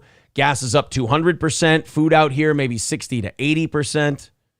I wonder how the government has to cook those numbers to look us straight in the face and say, oh, yeah, 4% inflation month over month. I don't know how they sleep at night. I really don't. I couldn't. Wads of our money. And then they mail it to Ukraine the next day. To me, if I were sleeping on wads of said money, it feels dirty. And I'm like, they don't have a conscience. I can't sleep in grime. You have to remove the conscience in order to do their job. Well, I will have to have mine surgically removed then. SH says, my dad went to college in 61 to 65, and it was $2,500 at a private religious college. Yeah, the boomers put all these people in power that made all these fucking rules and gave it all to the banks. And the boomers borrowed against everything and leveraged it all to the hilt. God, they fucking suck. SH was correct at the end of his comment, though. Books cost that much for college, if not more. My first year at SCSU, my semester books were $800. By the time I'd been there for a couple years, it was over $2,000 a semester for my textbooks. I mean, I couldn't believe it. And that was years ago now. So here's the video that this girl did. And it's a great example of what they tell us inflation is versus what the real world inflation is. My parents are retired public school teachers. They're like younger boomers and have been teachers their whole lives. I want you to think about what life looks like for a household of 2 public school teachers with 2 kids today. Like, what does their house look like? What's their finances look like? Because this was my parents' situation. 2 public school teachers. So they made at most $120,000 a year combined. Mm-hmm. And they have this with 2 kids. It's beautiful. Beautiful lake house, boat, the whole deal. She grew up this way. I could never dream of buying that today. As 2 public school teachers. Chances are in the 90s, they probably made closer to $90,000 combined in the 90s as public school teachers. This is where I grew up, on a lake with a boat. Like a 3-bedroom house, not like a super fancy house, but a 3-bedroom house. There are currently 2 houses for sale on this lake. One is $530,000 and the other is $1.2 million. On the lake my parents moved onto in the 90s as 2 public school teachers with 2 children. Yeah. They never had side hustles, they never had summer jobs, they had summers off. They were 2 public school teachers, and this is what that afforded them. Thank Christ they never sold it, huh? I'd fucking sell it right now if you could get that kind of money. I guess if for you're it. thinking that way, yeah. Yeah, that's what I thought when I heard how much those other houses were going for. Think of the gold mine you're sitting on, though. Well, because in the 90s, yeah, like I'm waiting for my parents to die if that's the case. I was going to ask you, like, did your parents... Obviously don't say that maybe out loud, but I was going to be like, I hope they were like cool and didn't borrow the shit against their house and stuff. They don't seem like people that would. I don't think so, Yeah, no, I don't think they would. We lived pretty humble growing up. My fiance and I now make combined what my parents made when I was like in high school, like decades into their teaching careers. Our apartment, when it rains on the outside, it rains on the inside. It's like enraging and unfathomable thinking about the world that people older than us got to live in because they sucked it all up and left you with shit. Not only that, I hope young people like her, it's kind of like what they yell at Katniss Everdeen in the Hunger Games. Remember who the real enemy is, because I worry girls like her blame like corporations. She probably does. And they blame capitalism because they're greedy. No, you know what corporations and capitalism want to do? Sell you shit you can afford so you consume their product. They do want that, yes. The government wants you in bondage. The government wants you in debt up to your fucking eyeballs, so you need them for the solutions. A corporation doesn't want you in debt and up to your eyeballs. You can't buy their shit. I use this example all the time. The hobby farm I grew up on, fucking 9.5 acres, at the time a 2 or 3 bedroom house. It had to be 3-bedroom house, a bunch of outbuildings, $60,000 back in 91 or 92. Yeah. You couldn't dream of buying it for even a fraction of like. I'm sure in the 60s and 70s it was like $25,000-$30,000. My dad recently did let me know it is. I believe it is way north of either $300,000 or $400,000 right now. Probably about. With the properties he's put in as well. I mean, it's pretty remarkable. And again, I just hope that when this girl gets this mad about this stuff, I hope she doesn't go, and the greedy corporations that. I really hope she doesn't, but I'm worried she does. By the way, Greasy says, I'm a huge Daphne Zuniga fan now. What a hot piece of tale in the 80s. Terrible actress, though. Good Lord. Thank you, buddy. And Triple N did say earlier, evening ends. Here's some money. Thank you, buddy. Thanks, guys. I appreciate that. We are at 180 Woo. For tonight's goal. And we got about 35 minutes before we rattle the offering plate and try to knock out our goal for tonight. Streamlabs, PayPal, Super Chats, Venmo, memberships, Rumble rants, whatever. Throw us a few bucks. Let's get in the $150 striking distance before we rattle the offering plate. What do you say? So if you got a few bucks to throw us tonight, be generous. Click the links that are in the chat and throw us a few bucks, a few shekels, if you will. Let's check in on Wisconsin, shall we? Are they drunk again? Well, there's something. I think there might be something a little more than booze. But we check in on Portland. We check in on Seattle. We check in on San Francisco. We check in on these towns from time to time. Never thought we'd be adding Madison to that list. If it's not for a drinking thing, I'm shocked. It's not for a drinking thing. Wow. Let's hit play on this one. Checking in on Madison, Wisconsin tonight. Good evening and thanks for joining us. I'm Caroline Dade. Hi. The Starbucks on State Street in Madison. By the way, this woman is every Wisconsinite woman, I imagine. Yes, she is. Her name might as well. Good evening. Welcome to the news. My name's Plain Jane. Yes. And copy paste. She's probably going to cut to some chick who looks just like her. This is Wisconsin. You see this, guys? And this may be our bias because we're Minnesotans. This is Wisconsin. Oh, speaking of newswomen who look copy paste, remember that story we looked at about a year ago of the newscaster woman who was trying lutefisk for the first time? Yeah, I do. She died of brain cancer. I heard that. Yeah. So That's kind of depressing. lutefisk gives you brain cancer. Well, look, maybe you'll be without me sooner than later. Maybe you fucking Swedes ought to eat real food. The last time I had lutefisk, wasn't that like the state fair? Yeah. I had lute steam buns. Fucking gross, man. Delicious. God. Ugh. Madison will soon have new sharps containers in its bathrooms after workers there dealt with some shocking conditions. JT Siskowski has you covered on what the workers had to contend with and how they pushed for change. Some people in our store who still work there do remember people dying of overdoses in our bathrooms. At a Starbucks in Wisconsin? Just in the Starbucks bathroom. No, I would picture somebody going in for a coffee hungover and puking in there maybe. No, just dropping dead of overdoses. Are you shitting me? Needles all over the place and the whole deal. Well, there was that, I think it was a Philadelphia Starbucks or somewhere around there, where that manager just made like millions of dollars by denying 2 black guys the ability to use the bathroom because they weren't customers. Yeah. She said, guys, we only let customers use the bathroom. And it's kind of like it's a great microcosm for where the world is going. You can either be honest and rude and we can move forward, or you can be polite and lie to yourself and lie to society, and we'll continue on this downward trajectory.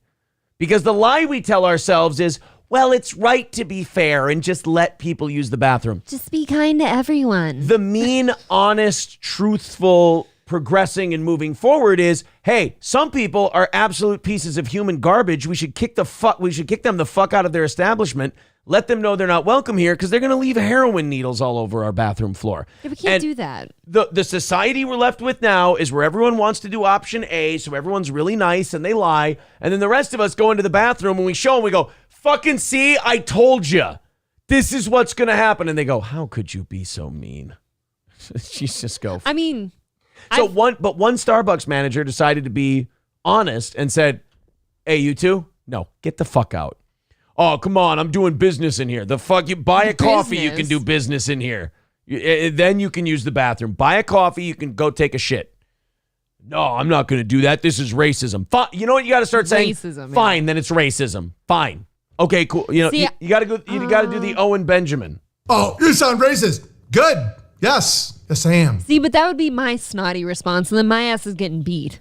Like, you know what I mean? I would be that guy. I'd be like, fine, then I'm racist for saying that. But what are you going to do about it? And they beat me. It's getting to the point where the politeness is going to get us killed as a society. Right. We know what it takes to clean this shit up, but we don't want to do it because it involves being mean. Not willing to look bad in the public eye. Right. Within the last decade. Addiction affects more than those struggling with the disease. At Madison's State Street Starbucks, workers have repeatedly found used needles in the restrooms and even in the shop itself. Ew. And I've also had to put in work orders to have one of the toilets unclogged because it was clogged with needles. Literally, the toilet was plugged because there were too many hypodermic needles in it. What are you people doing?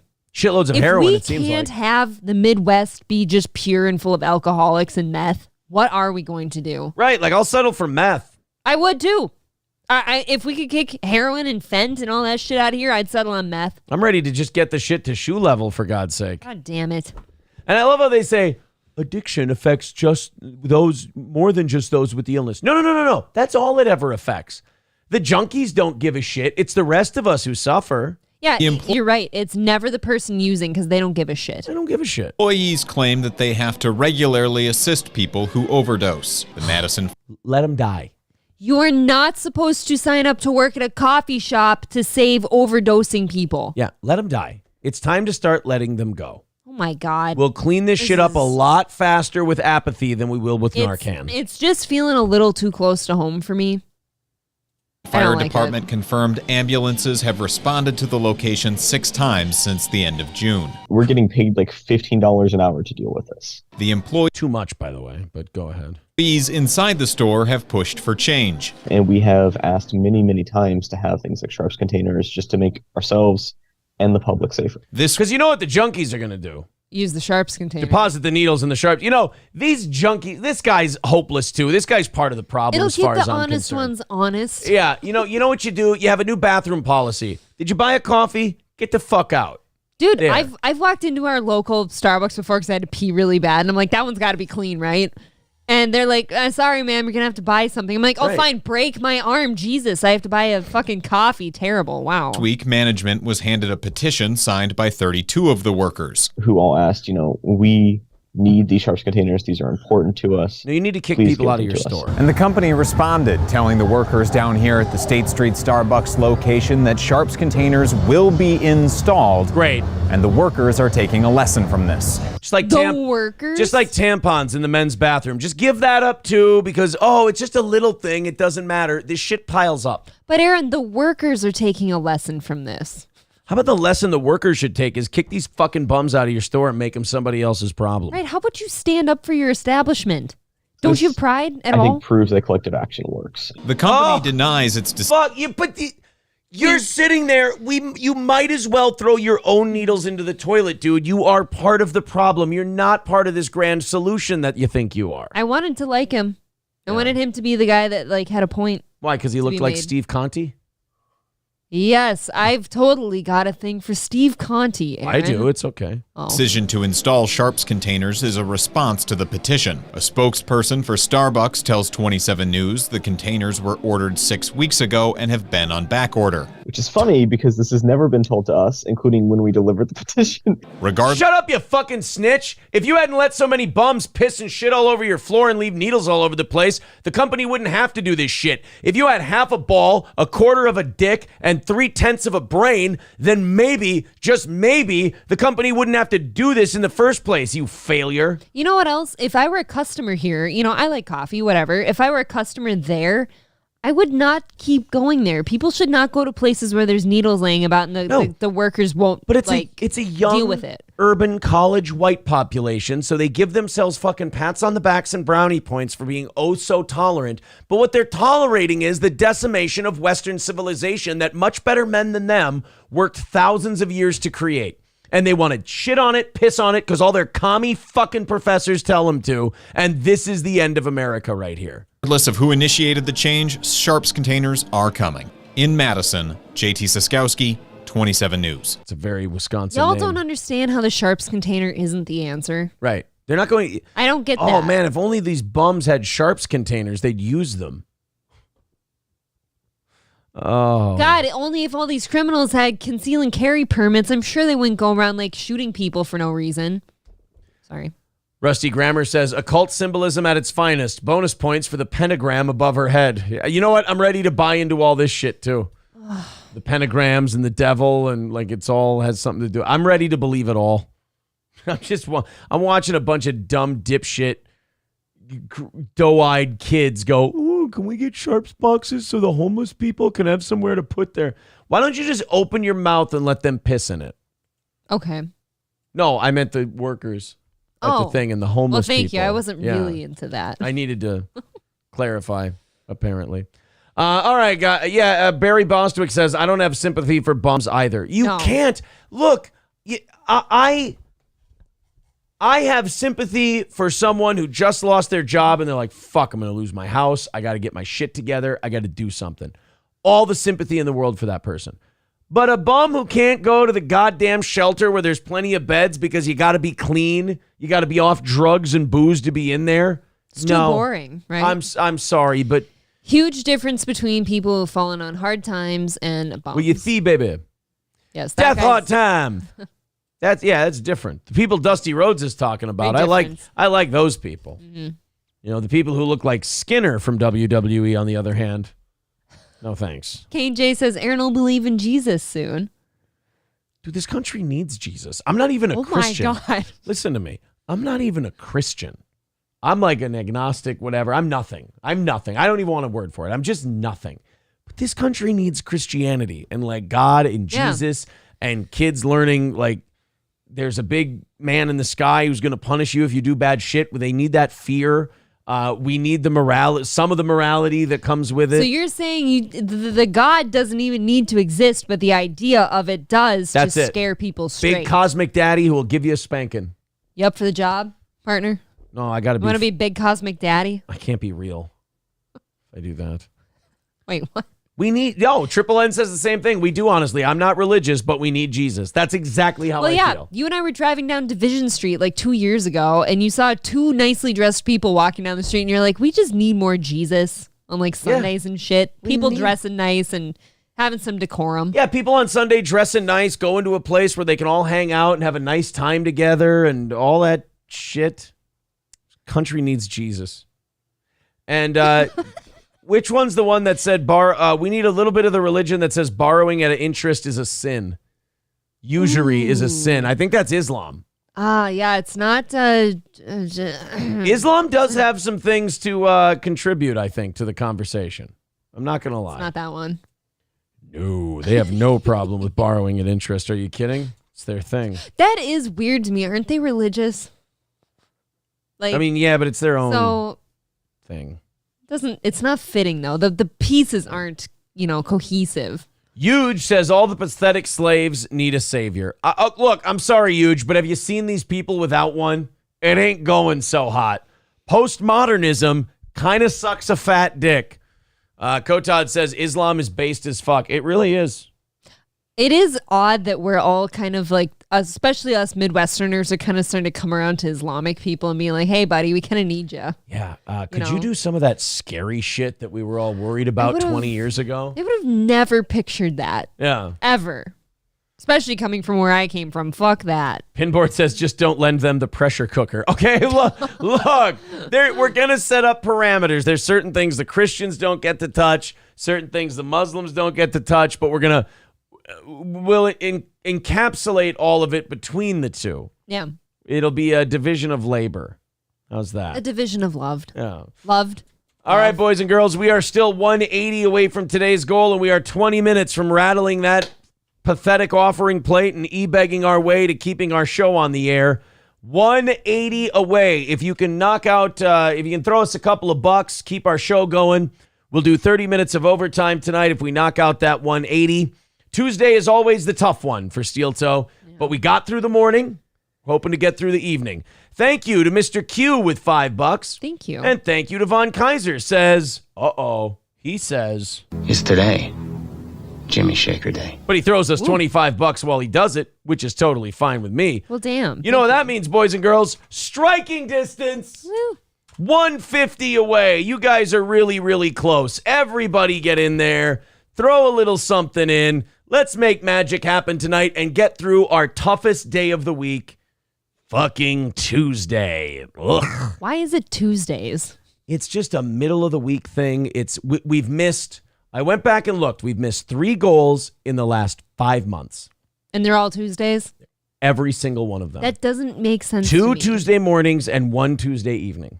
Weird. That we have missed in the last, it's 5 or 6 months. I remember that Tuesday evening because it was mine, obviously, and it does feel like a kick in the dick when it hadn't happened in so long. Right, because it almost never happens. So you're like, okay, so things are truly falling apart. There are days where we're really going like, come on, guys, we can do it, right? Pathetically support this shitty show we do. There are those days, but it gets knocked out. The days where it doesn't happen are so few and far between that you're like, fuck. My and life's over. you almost feel bad to the audience. You're like, I'm sorry. What did I do? I really apologize for what I've done. For what I am, really. You want to confess all your sins to the audience. I've licked abandoned my child. I licked his bum once. I'm sorry about it. Thank you to Joe Smash for becoming a member for his 16th month. He says, come on, Pores. They're getting there. We got 20 minutes till we rattle the cans, and they're at 150, so we're getting very, very close so far tonight. Ooh. Keep it up, boys and girls. We appreciate it. Good news, guys. Gavin Newsome, who they want to run for president now. I told you the media was going to start trashing Joe Biden and talking about, maybe he shouldn't run. You know, he's really old, and he sucks a dick, and he's not good at all. Well, and we also said that Gavin Newsome was the guy they've got handpicked to replace Joe Biden. No. And I think it's because you women. Nope. Don't you loop me in there. You women don't pay attention to shit, and you just look at people and go, he seems like a nice guy. Or, he's kind of cute. Like, I could probably count. I would probably need my toes to get to how many elections women have kind of fucked up because they insist on not paying attention to anything and being uninformed, but then they also insist on telling you what they think. Fine. If that is women, I identify as trans man now. That's fine. But there's going to be a lot of people who are moderate people, and they are women. And they're, Triple N says Aaron's woman impression is spot on. I mean, sort of. Well, anyway, they'll be moderates, and they'll be like, man, you know what women will look you, female voters, uninformed female voters, will go, thank you, David Chandler. We'll get to you in just a second, buddy. I got to stick with this train of thought here. I know, it's like a literal red flag that pops up. Yeah. But female, and really, you know what? I'll lay off women for once in my life. Thank Christ. Uninformed voters in general do this thing where they vote against their own interests. They will look you right in the eye and they'll go, inflation, economy, government spending, high taxes. Those are the things I want to fix. Keep going, I'm almost there. And then they'll go, I'm going to vote for Gavin Newsome because he looks nice. And it's like, everything you just told me you wanted is the opposite of what this guy's going to do. See, now, in my little pea brain over here, I can't equate a Gavin Newsom to those things I want to fix. Like, it's That's the physically point. impossible for me, though, to get to that level where I didn't do my homework and check him out first. Right. I can't do it. David Chandler with 99.99 says, yep, I've noticed Tuesdays are always rough. Have some sandpaper. Fucking good guy. What a good guy. He gave us a nice rough grit. Yeah, thanks for all the grit sandpaper, buddy. I like that he makes, I guarantee, and Chandler, you don't have to confirm this. I think Chandler has a schedule. This is like my dad used to be a journeyman baker, and he would go and travel every week to different stores that needed help. He would kind of fill holes in the schedule. And they called him a floater. I feel like David Chandler is a YouTube stream donator floater where he goes, all right, Steel Toe's been struggling a little bit. I think this week I'll be a Steel Toe supporter. And then he'll be like, oh, you know what? Chad's been a little off and it's funny to watch. And he likes doing it to Chad because he can make Chad do stupid human tricks for it. Yeah. Which he kind of like. That is funny. I appreciate. Then he'll be like, you know what? KB's been slipping a little bit. I'll throw KB a little something more. Melton's been slipping. I'll throw Melton. Like David Chandler's all over the fucking place. And all these people sit there and go, oh, I hope Chandler gives me something today. But in my head, I think I figured it out. I think Chandler's got a schedule where he's like, all right, this week it's Chad. This week it's Kevin. This week it's Steel Toe. This week it's this guy. I think he's like a little Johnny Appleseed, but he's got like a paperboy route for all this shit. It's very cool. I could be wrong. What I'm trying to say is, Chandler, thank you, buddy. Thank you. And also Wayne Chambers, who's also throws this program lots of money. What a nice fucking guy. Says, April, what's going on with your hair? Ew. After I called him a nice guy. Oh, I just really kind of let myself go. I'm not really happy with who I am as a human being. Yeah. So I just figured there's no point in putting effort in. Do you think you're getting fat? I am getting fat, I've got a raging headache this evening, and I didn't feel like putting effort in. I do too. My head has been thumping. It's been storming this evening. I don't know. That does affect some people. Hadouken becoming a member for his 15th month. Thank you very, very much. All right, thanks, guys. 70 away for tonight. We're looking great. I can shut the fuck up until it's can rattling time. I appreciate that very much. 70 away. Go ahead and knock it out if you'd like to. So Gavin Newsom, in another move that if you're paying attention and you want to vote in the next presidential election and this guy's going to run, you should probably notice shit like that. He's raising the minimum wage by himself. Just the governor can do this because, since COVID, everyone's a little emperor now.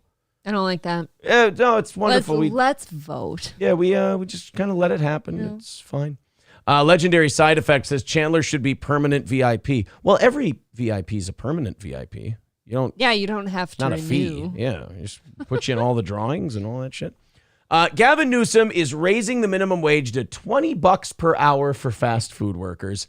In related news, I don't know why I said related. These two things are so not related because, a lot of us curmudgeons who never wanted the minimum wage to be arbitrarily raised to $15 an hour. We always said, hey, if you do that, if you don't tie wages to production, you're going to get higher prices for shit. Workers' hours are going to be cut. There's going to be more automation, and you're going to get inflation if you put more money out there without more goods being produced. So I don't mean to say that we fucking nailed it because it doesn't make me feel good because we get stuck paying the bill, but we got more inflation, more automation. We got less hours for the fast food workers, and we got the prices of the food going up. I mean, we weren't sitting here making a prediction so we could rub our dick and go, oh, we're so smart. You learned this shit in like 8th grade. Right. But so are you telling me that I could move to Cali today and work at a McDonald's, let's say, and I could get probably free food and $20 an hour? And McDonald's Corporation will pay for schooling to do something else? No, I think the problem with the $20 an hour now is that they got to cut out the free food. They can't afford it anymore. I don't know if you've ever worked at a restaurant. You got to purposely burn. You eat some food. You got to purposely burn a cheeseburger. Which isn't and then that you can bad. eat it. Yeah, I'll take a crispy McDonald's. I've screwed up an order or two on accident. I'm sorry. I didn't have to work in the kitchen. I had people skills and was attractive. They let me work front of the house because I'm charming. Thank you, Aaron. Sorry that you had the people skills of a hornet.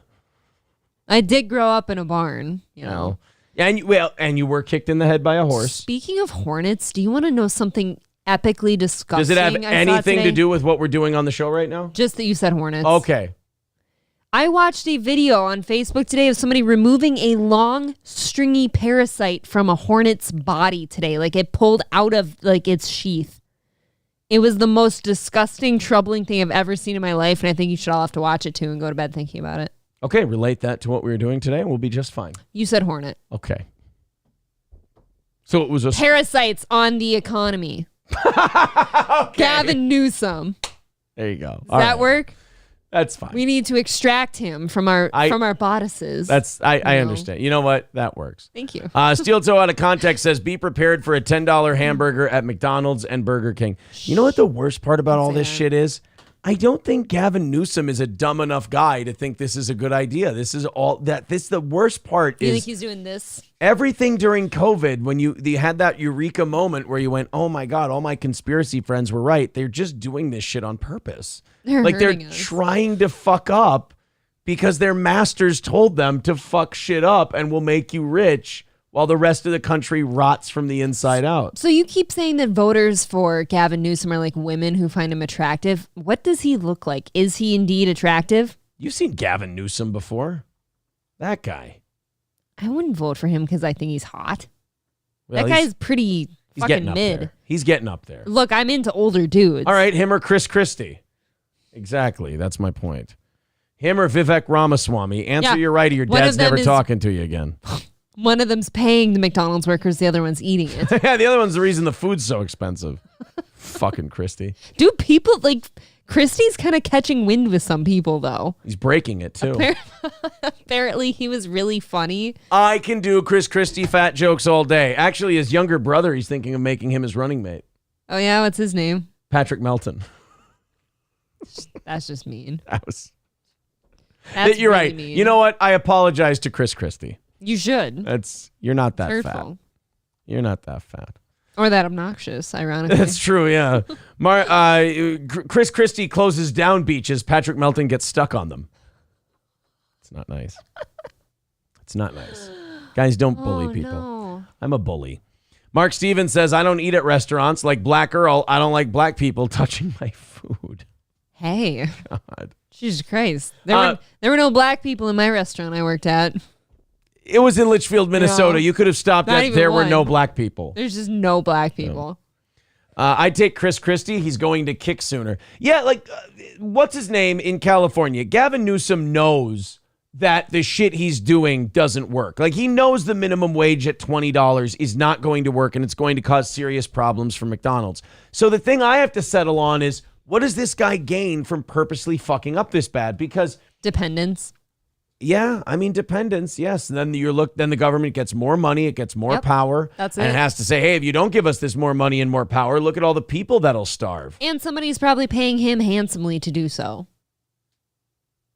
You don't know. I mean, that's why I said probably. No, I do know. You're right. I mean, do I even have to Google Klaus Schwab, George Soros, Gavin Newsome? You and I talked about this the other day. You don't need to. You know the answer. Exactly. Listen to yourself. Theodore Roosevelt, I can't read that. And it's just a statement. It doesn't really have that much to do with anything we're talking just about. Mean-spirited. It's just a really mean-spirited comment that you made. Kip Smith says, is it Fatty Patty clip time? Nobody ever sent me the clip of him cutting off his show today and having a meltdown because somebody criticized him. I remember that. You really got to get a thicker skin. Well, I mean, Jesus, no, that'll kill you. Yeah, if you do that, it'll kill you. Jesus. You know what? Don't get a thicker skin. Don't listen to me. I could get toasty in there. I'm just a guy $70 short of his goal on a hacky evening show. That's all I am. Don't take advice from me at all. So Gavin Newsom's going to raise the minimum wage to $23 or $20 an hour. Hey, you know what? Go run on that. Yeah, I guess Sounds great. There'll be enough young people, honestly, young, stupid people to be like, oh my God, $20? I could do so much with that. And they're going to vote for him. Shit is really bad. But I really do have this bad feeling they're not going to elect Trump. I do too. And I've never been more desperate for him. I don't care who cares about that. The fact I said that. I just have a terrible feeling that they're going to put another one of these guys in charge, either by cheating or by just like slandering the shit out of whoever the Republican guy is. In pure stupidity of the voters. CJ says he'll get stupid young people to vote for him in 2024 versus Trump. That's all he cares about. It won't matter if California continues to burn behind him. Yeah, you're completely people right. will vote for him, even though you go, hey, this was Trump's economy before the government unleashed COVID on the world. This is Gavin Newsom's California, and you can sit them side by side. You just want to shake people and go, hey, asshole, it doesn't matter what the fuck they're like as a person. It matters how the country does when they're in charge. How's your bank account?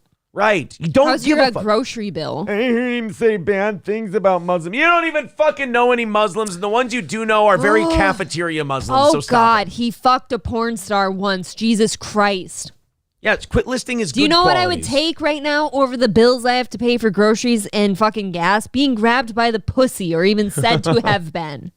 Some days it sounds nice. Right? You know? Don't you just want somebody to pick you up by the pussy one day and be like, it's going to be okay? How do you properly grab a pussy? Do you I have don't to know. go? I think, you can cup do yours. it? Do you cup it and then lift? You tell me your theory and I'll tell you mine. Because if you go and you spread the fingers apart, you're going to get them kind of going in, and then you're going to be like, you're not in the hole, but you're inside the labia. Mine's and then so you're on like vagina meat. And then there's another one, maybe one finger goes in the hole, but then the other ones are kind of, loose on the, like a loose dock board. Your fingers are like loose dock boards, and they're kind of going, and you lift up. So I think you got to keep your hand together. You got to cup, and you got to kind of get the vagina right kind of in this area here, and you just push up, and you try to balance her while you do it. Mine's a lot more graphic than yours. Okay. So, like, in my eyes, Bowling if ball. you were to grab somebody, it's similar. If you were to grab somebody by the pussy, you'd have to put these two fingers in while you spread these two out, and this one's kind of up front, but You're not going to break in. your fingers lifting someone up like that. Not necessarily. I mean, if you're, okay, so these two. How heavy is this bitch? Which two are we going? Are we going these two in? No, it's these two are in. It's got to be these two. And like, so we got to fish hook it. I gotta move my thumb a little more. But if I It'd be fish easier hook if there's it, a person if here. I fish hook the pussy and it starts going up, is the weight of the pussy going to crunch and break part of my hand? Oh no, baby, it's hollow in there. I don't think if you go in. No, I just mean like the lifting. Like you're going to lift and you're. Does your hand snap when you pick up a bowling ball? No. This is heavier than a bowling ball though, because it's supporting your entire weight. Okay, consider if you do it with your fingers together and you just go whoop. Isn't your wrist then going to break? I like my cupping idea. I like my fingering idea. I think the finger pop one, first of all, you could hurt the person you're lifting up. Why? I'm gentle. There's slipping, there's moving, there's the fingers go sideways this way, you could tear. Amateur hour. I think the cupping is the best way to go. Oh, someone said you could arm it. Yeah, you could put like a football. No, we're saying we gotta grab them by the pussy. Oh, you gotta grab them by the pussy. Grabbing is not arming, it's a hand motion. Yeah, Triple N is saying with your fingering idea, you could hurt your wrist.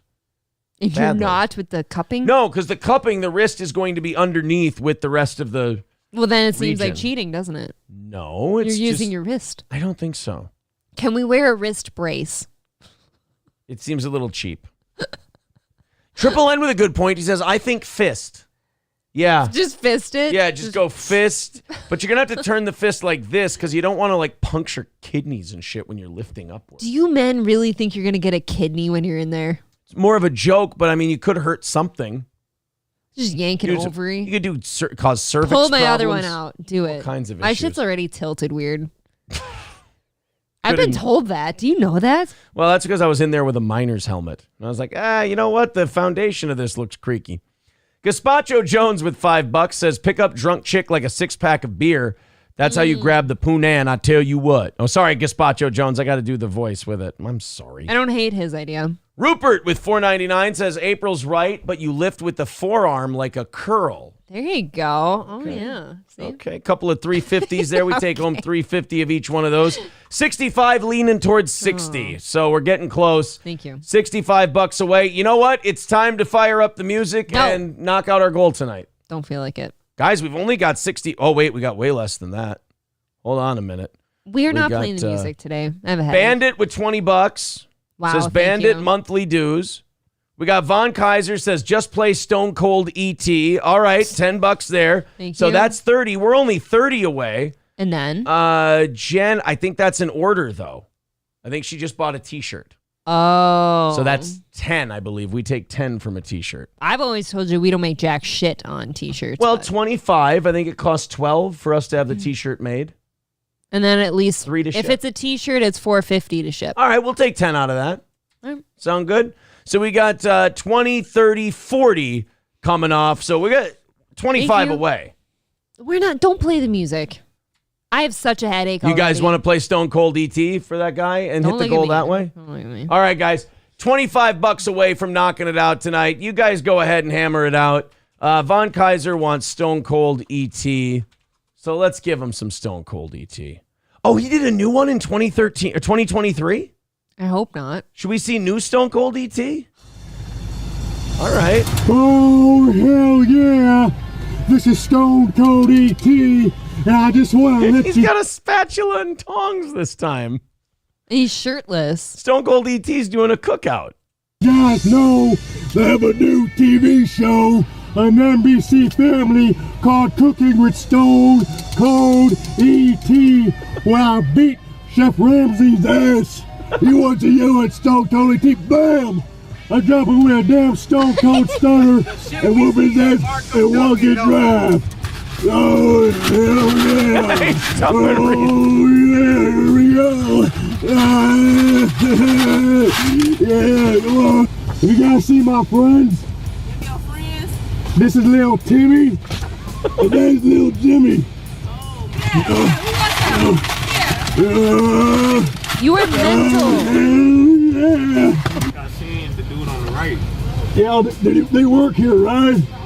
Yeah, I think he came through. He ordered. Fucking Stone Cold ET. He was at a Dunkin' Donuts in the first clip.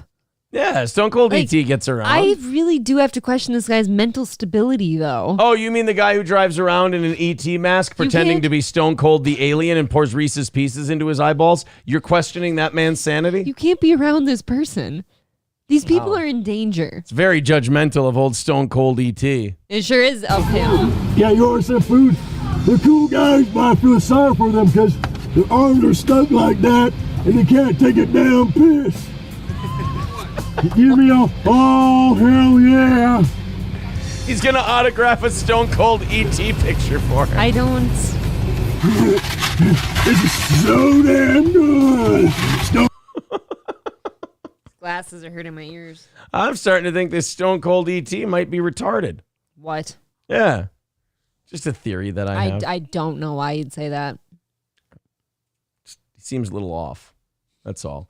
Boys and girls, $25 away for tonight. April doesn't want the music, so I don't. My glasses are really hurting my ears. I have a headache. Guys just want to knock out the last 25? I think today's been funny. You want to just do the half hour? I would love to do 25. How's this? We're doing the half hour of overtime. I have a thought. Okay. Whatever you didn't hit by like the time, like the fucking rattling section should be, like now we have 25 left. That is the amount of promised overtime unless you knock it out. I hate that. That's too much math and shit. It's a minute per thong. I have an idea. Here's the links in the chat. $25 away. Knock those out. And then we'll call it a victory over. Well, we got to determine if we beat MSO tonight or not. If we don't do the music, then right? it's So they have 25 minutes to get the $25. God, you That was really just don't an want. idea. You're kind of like, you know what you're doing right now? You're kind of being a stick in the mud, like for the show, because you're using your own personal preferences of like, I don't want to play the music, so nobody gets to hear the music tonight. Like you're kind of just doing it because you want it. I don't pull the strings here, so play your goddamn music. Guys, here's what I'm going to say. Knock out the 25. At 10:25, if we don't have it KO'd yet, we're playing the music. How's that? Is that okay, Queen Steel Toe? I have nothing. Miss, you're doing the woman. You're doing the woman, the Yoko Ono thing, though, where you're telling the artist, you're telling the guy. I was just put down. But I don't like when they do this. I don't like the music. But then the guy gets to the point where he's like, well, now I have to choose between doing the thing that the audience expects for the show. When have you ever chosen and then in the favor woman, of your co-host? Believe me. When? Believe me. April's ghost nipped boobies with $5. Says third try. Play the 24-second version of Mexican Yoshi on YouTube. $5 from Dave O'Flave says April's no music call is why I super chatted this. All right. Well, there you go. Look at it.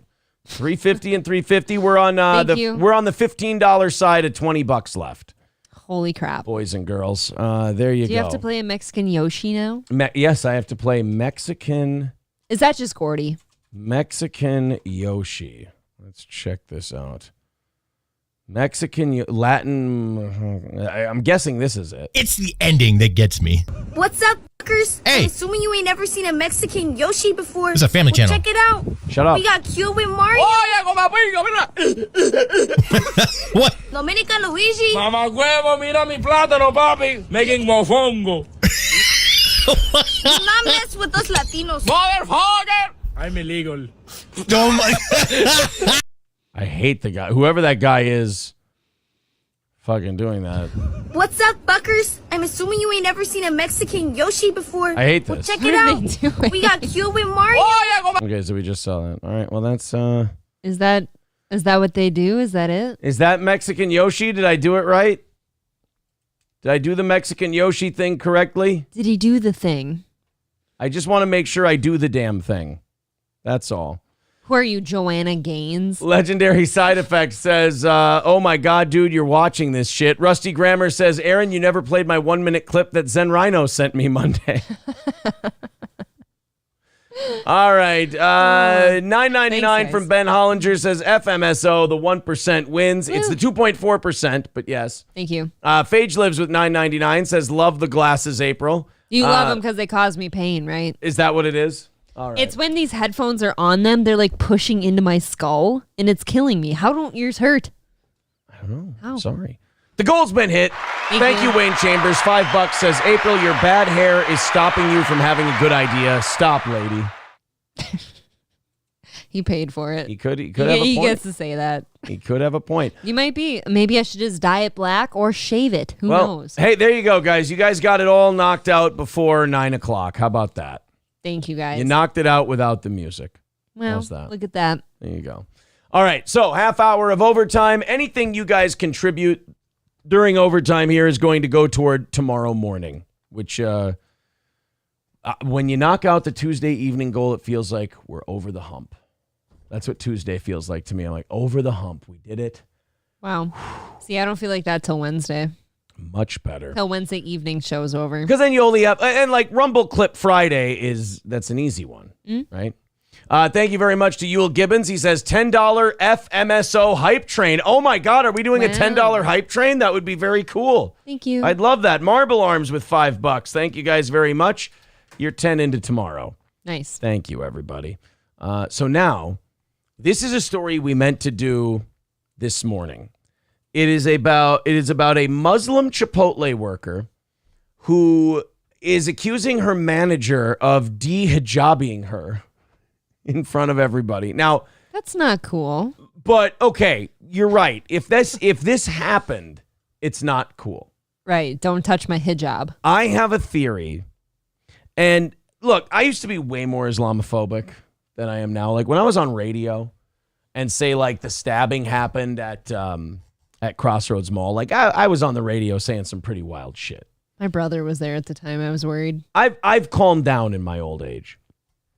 But there is also that part of me that knows a lot about the Islamic religion. And, you know, when it comes to non-Muslims, the amount of leeway they give Muslims with lying in defense of the faith kind of troubles me. And I wonder who kind of still, you know, is about that life. Mm-hmm.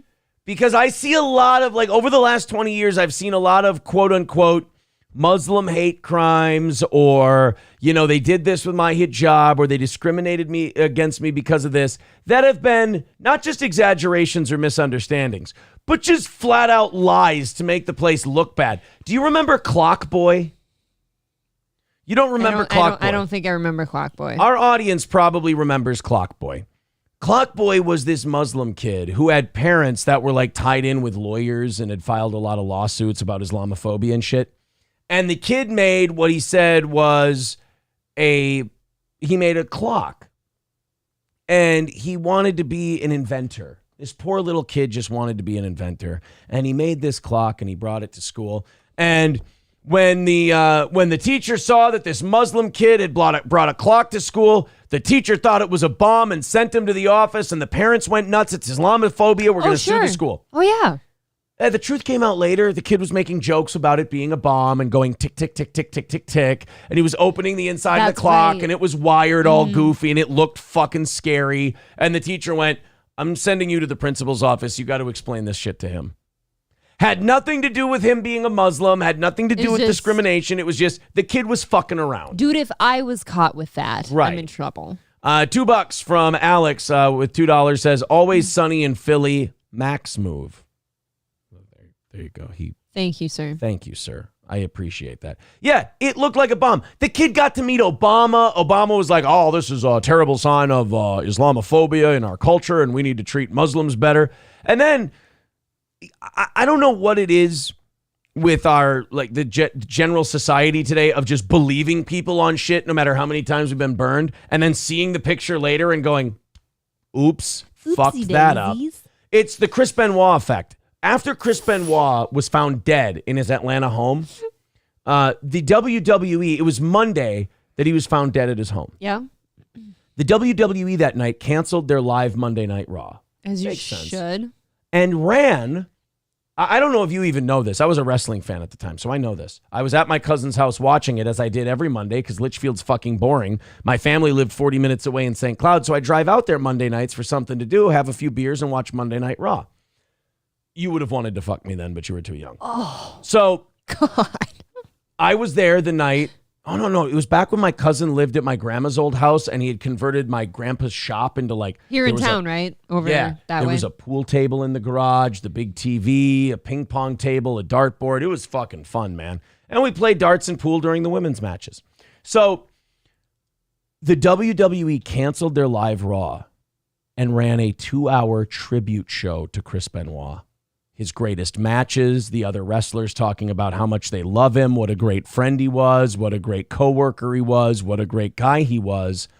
While they were running that tribute show, the news came out that he'd murdered his wife and son.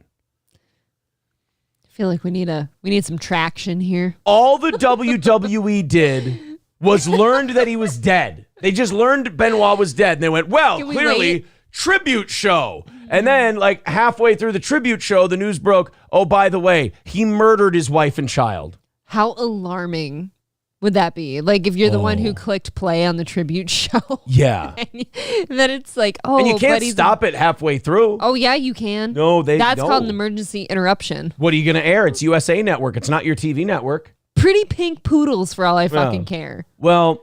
Zaboomafoo. You know what the best part was? You know what the big angle was? The week before, It was Kurt Angle. Mr. McMahon had lost a match of some sort, and he was losing some kind of control of his company. And he went into the back, and he got in his limo, and the limo exploded. And the storyline was that Vince McMahon had been blown up in his limousine. The next week, they have to cancel Raw and do the Benoit thing, and they're like, we can't air the Mr. McMahon got blown up in his car angle. Chris Benoit is dead. It was a fucking nightmare. And it was kind of the beginning of the end of my wrestling fandom, I remember, because I was like, that McMahon storyline, I was all in for that shit. Mm-hmm. I was like, I want to know where the fuck they're going to go with this. This is the coolest shit they've done since the Attitude Era. This is going to be awesome. I have such a boner feeling. And my boy, Mr. Kennedy, was going to be focused. The main focus of it was going to be his big push. And then Chris Benoit murdered his family. And WWE fucked it up. Shaft is saying you'll find out one day, April. Fuck. Right, you'll see. No. Like what, as you're coming to strangle me? Guys, I'm just kidding. I would never kill any of the children. You could at least spare them. Sorry. Or you. Sorry, I didn't realize what we were talking about. Someone say you looped me in as a child. No, you know. Kennedy! Sorry, that was going to be his big push. I do remember that, like, he did all this. Obviously, it was huge news and stuff. But, like, were there pictures? Was there, like, footage of anything? No. What came out about it? I mean, want the nitty gritty now that it's the bodies have cooled. Oh, what did he do? He gave his kid a bunch of Xanax so the kid wouldn't wake up, and he strangled his child. Coward. Are you fucking kidding me? And he strangled his son in his sleep in a headlock. The wife he choked out and she struggled and he strangled her to death. So she was awake. And then, he killed the wife first. And then I think he hung out he killed the wife and kid and then he hung out for like a day and a half. And he even called like the son's riding instructor and told her, oh, Daniel's got food poisoning. He's not going to make it to his appointment today. And what? And like he asked a bunch of weird questions about what if he's not feeling well tomorrow? What should I do? And the riding coach even said, like, I felt like I should go over there and like see something was wrong. Something was wrong. And that Chris insured her. She's like, nope, we're going to be fine. In fact, I might even take Nancy to the hospital because she's really not feeling well. But meanwhile, these two are dead in the house. Yeah, I get it. And she's like, I should go check on it. No, don't. I don't want to get anybody else sick. Don't worry about it. And she relented. And she's like, the riding instructor's like, I'll regret that the rest of my life, letting him talk me out of going to check. She couldn't have done anything. She could have saved him. I mean, what he did was terrible. What is there to save? What he did was terrible, but he was basically senile. I mean, he was so remarkably brain damaged. Okay, but if she would have saved him, he would have lived the rest of his life in prison. What is there to save? The other thing, instead what he did was he put his weights on full, wrapped the little black cord around his neck, and then just let it lift up and hanged himself. I knew the weight room stuff. I didn't know the son and the phone call part. Yeah. And he did this just because he was mental, like he was a mental wrestler. They said when they got to look at his brain afterwards, he had the brains of a 90-year-old with dementia. He had holes in his brain. He was so brain damaged. It's raining. That's storming. Very loud. Yeah. No, Chris Benoit was really fucked up. Bad. People need to be checked in on sometimes, like especially in the wrestling world. It seems like absolutely none of them are sound of mind, like any of them. I really do believe they need to be checked on. How about The Rock? The Rock's all right. He's all right until he's not. Like, are we going to find out one day that he killed his family too? I don't know. Well, he already divorced once. Now he's not killing. Yeah. So no, that's in fact doing her a favor. Right, he's not going to kill. He did that, but she's his business partner with the XFL. So they don't live together. Not close enough proximity to kill. If he kills her now, he's just killing his business partner, which is not that uncommon. Does that happen a lot? It happens from time to time. Yeah. Wow. Who's your business partner? Uh-oh. Nobody. You're fucked. You actually don't have one. You never put me on there. I technically don't. Guys, before you think I have any pull here, I'm not a partner. You're an employee. You're an employee. I'm an employee, and poor little Johnny's a contractor, and we've got no say. $9.99 from Red Fox Matt. He puts a link, St. Cloud Superman link. I'm not going to be able to handle this. Benton County Batman. I forgot about this. This is when I went to confront St. Cloud Superman. Oh, you were so gay. Is here on my street corner, battling evil with my friend. My friend here made a sign. It says, do we got that? 400-pound virgin. That's what Superman is, and that's what we're out here fighting against. Look at that fat piece of garbage. Where is he? Look at that. Actually, he looks a lot smaller when you're that far away. It's not funny. But it's to scale. He's actually about 730 pounds. I believe he ate 17 racks of ribs back in 1989, and they never properly digested. Anyway, it's not good. Join me in my fight for justice. All right. No, finish it. I'm not. This is bad. Come on, you're almost there. See, he had the Confederate flag that he would wave dressed up as Superman, so I dressed up as Batman and flew a Gadsden flag. That was the gimmick. I know, and racism and that fat idiot. He's actually yelled the N-word about 80 times now. You look cross-eyed. I swear to Christ, he's embarrassing himself more than anyone else. All right, talk to you kids later. There, that was the. Couldn't even cut it off properly. That was the end. Yeah. Aaron. That was you. It was Benton County Batman. How many years ago would you say that was? It was about 10 years ago. I didn't have to claim him back then. That was about 10 years ago. Oh my God! Christian Bale visited St. Cloud. So cool. Fuck you, Rice Patty Melton. Which listener was that with you? That was just some guy who heard me on the radio saying I was going to do that. I didn't ask for anyone. So he just showed up? Yeah, I didn't ask for anyone to come out there, and like 4 people. So you don't know which listener that was? Yeah, there were like 4 people out there, and one of them made a sign. Then the cops came and I had to leave. I remember. Yeah. I remember this story. Oh, it was so I would bad. like that listener to come forward, please. Coniferous Co says, just joined for tonight, and that is hilarious. It's not hilarious. Oh, Rice Patty Melton calling me Christian Fail. Your camera skills were abysmal. They were not good. Do it.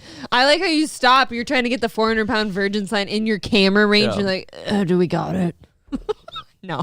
Wayne Chambers writes, oh my God, Aaron is the Batman. Fuck you. Look, 10 years ago when I literally first started doing mornings here in town, that was some funny shit. Rice Patty Melton calling me Bruce on the Wayne. Or you can go Bruce Wayning. Bruce Wayning. No. Legendary Side Effect says, welcome back to the best show on YouTube, Hutch Not Starsky. Yeah. He goes, what the fuck did I just walk in on? 10 years ago, I was indeed in town, though. I was in college. Partying it up. Why didn't As were you, apparently. Why didn't you come fuck? I'm not into guys in Batman suits on the I was street corner. really fat back then, too. Were you? It was hard to tell in that suit. 230, 235, 240, somewhere around there. 235, 240 for sure. I picture you smell worse at that weight. You know, I don't know. After my first bout of COVID, I had a weird scent to me. Yes. That happened to me once after my second bout. I was like, I don't smell. You know how you get a sick smell sometimes? Like you don't smell good when you're sick. Right. I don't know what that is. You did it the first time with COVID. Your left armpit wasn't? No, it was your right one because that was the one I snuggle in at night. Yeah. And you stunk really bad. And then when I got sick the second time, I did the same thing for a little bit. And I'm like, reapply. Red Fox Mad with $4.99 says St. Cloud Superman. All right, a St. Cloud Superman clip. Let's check it out. So for years, this guy. we had this guy that we were going to send Darth Vader into his world. Here we go. There's St. Cloud Superman. This back in 2006. Wow. He's been doing this since about 1996, 97. This is insane. Yeah. He used to be in such good shape that he wore an actually full body suit Superman outfit. I do remember the pictures. He used to honk at me if I'd be walking downtown at night in his little Volkswagen Beetle. Yeah, back in the playing 90s, he could actually fill out the Superman outfit. Good for him.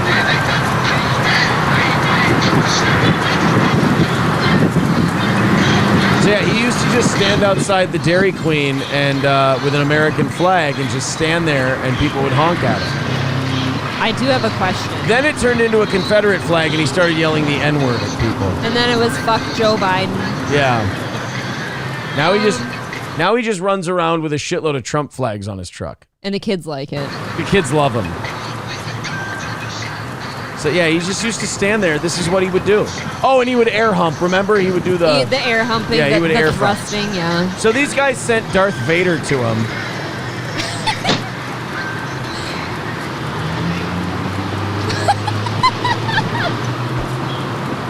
And Darth Vader just went and stood out there with Superman. That's a sick costume, dude, whoever you are. And Darth Vader just stood out next to Superman.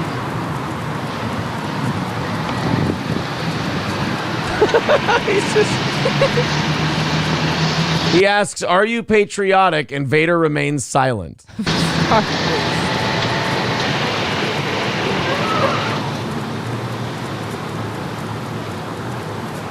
Literally just standing there, not saying a word. That's a big dude, whoever Vader is, because he's really big. Yeah.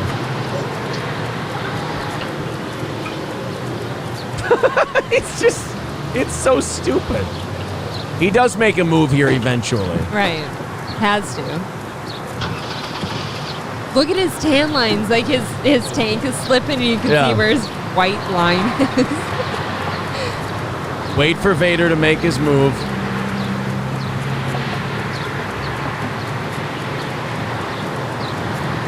He has now entered Superman's bubble.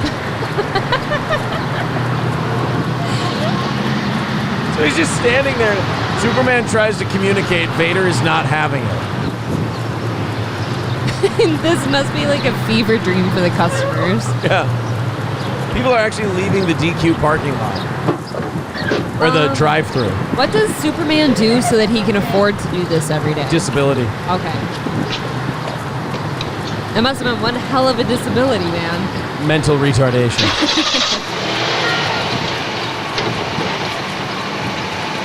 Literally just standing there, not saying a word.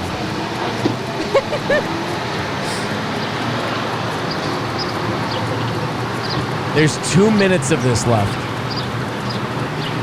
Superman's trying to talk to him, and he won't say a word. He's just standing there awkwardly as shit.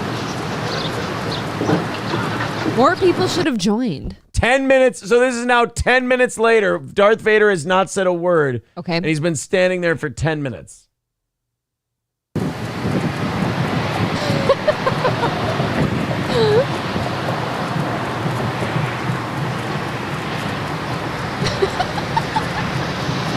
This is so stupid. It's the dumbest thing. This is St. Cloud, Minnesota, ladies and gentlemen. This is where we live. 17 and a half years ago. Chilling, hanging out with Superman.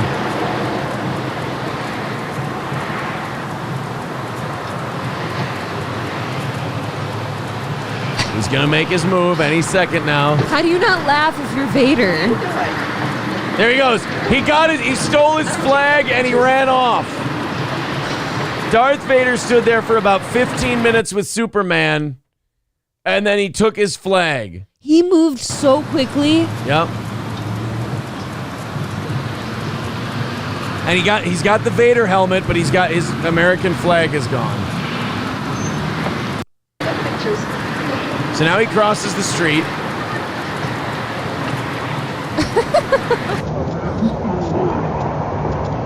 Yeah, there's... Dude, he went so quick.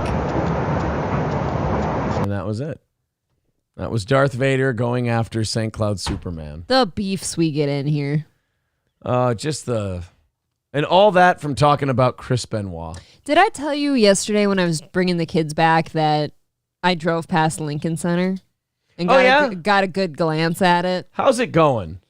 Well, you know, they got one of those big St. Cloud PD, big police video camera towers out front.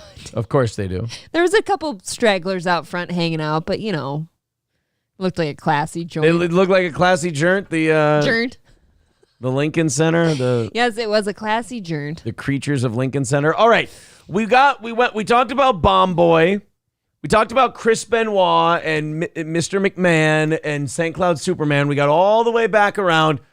This is the Muslim teen story about the Chipotle and the removing the hijab. Do you want Chipotle? Not tonight. I didn't have supper yet. I ordered you Domino's and I got you. I thought you ate it. No, I had like 3 pieces.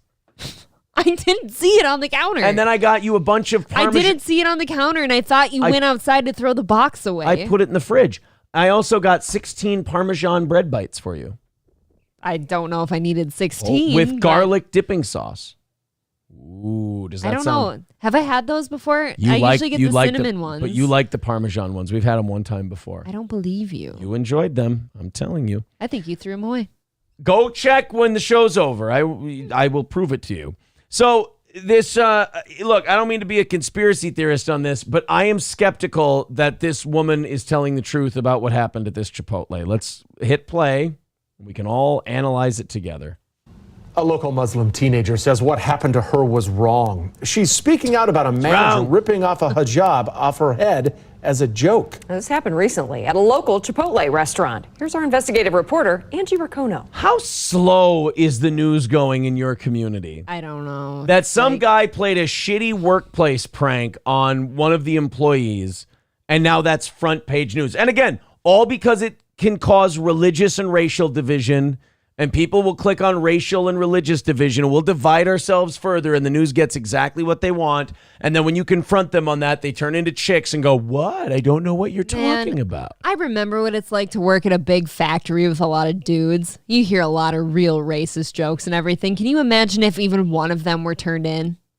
Versus like this stupid thing? Like, you're right. This has to be the slowest town of all time. That assistant manager has been fired, but the young woman says it wasn't immediately. It came after pressure from the Kansas City chapter of the Council on American Islamic Relations. They went public blasting an assistant manager who harassed a Muslim teenager just trying to work while she goes to college. So 2 employees fucking off, and the Council on American Islamic Relations goes, we have to get involved here and we have to pursue justice. For what? For the dumb prank that the guy pulled while they were making burritos? I don't know. Well, that's how I typically see it too. But if you're the kid and you're trying to pay for college.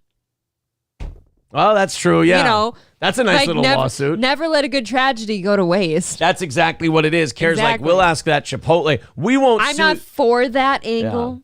We won't sue the coworker. We'll sue the Chipotle and they'll settle because they don't want to be dragged through a lawsuit that says Islamophobia, hijab. You're right. That's exactly. But that's what I'm saying. Like, this isn't a girl who's heartbroken and sad and, oh my God, I can't believe he did that. This was her telling her parents, yeah, my assistant manager was a dick. He ripped my hijab off today. It was kind of a dick move. And his parents went, oh, that's terrible. That's awful. I'll call the Council on American Islamic Relations and they'll help us and blah, blah. And then it turned into, oh, we can score a quick settlement on a Chipotle here. And yeah, I mean, especially they started it with she's going to college. Right. She needs money. Yeah, she's going to college. Are we really that strict on our Muslim faith? She's probably fucking. She works at a Chipotle. They make pork burritos there.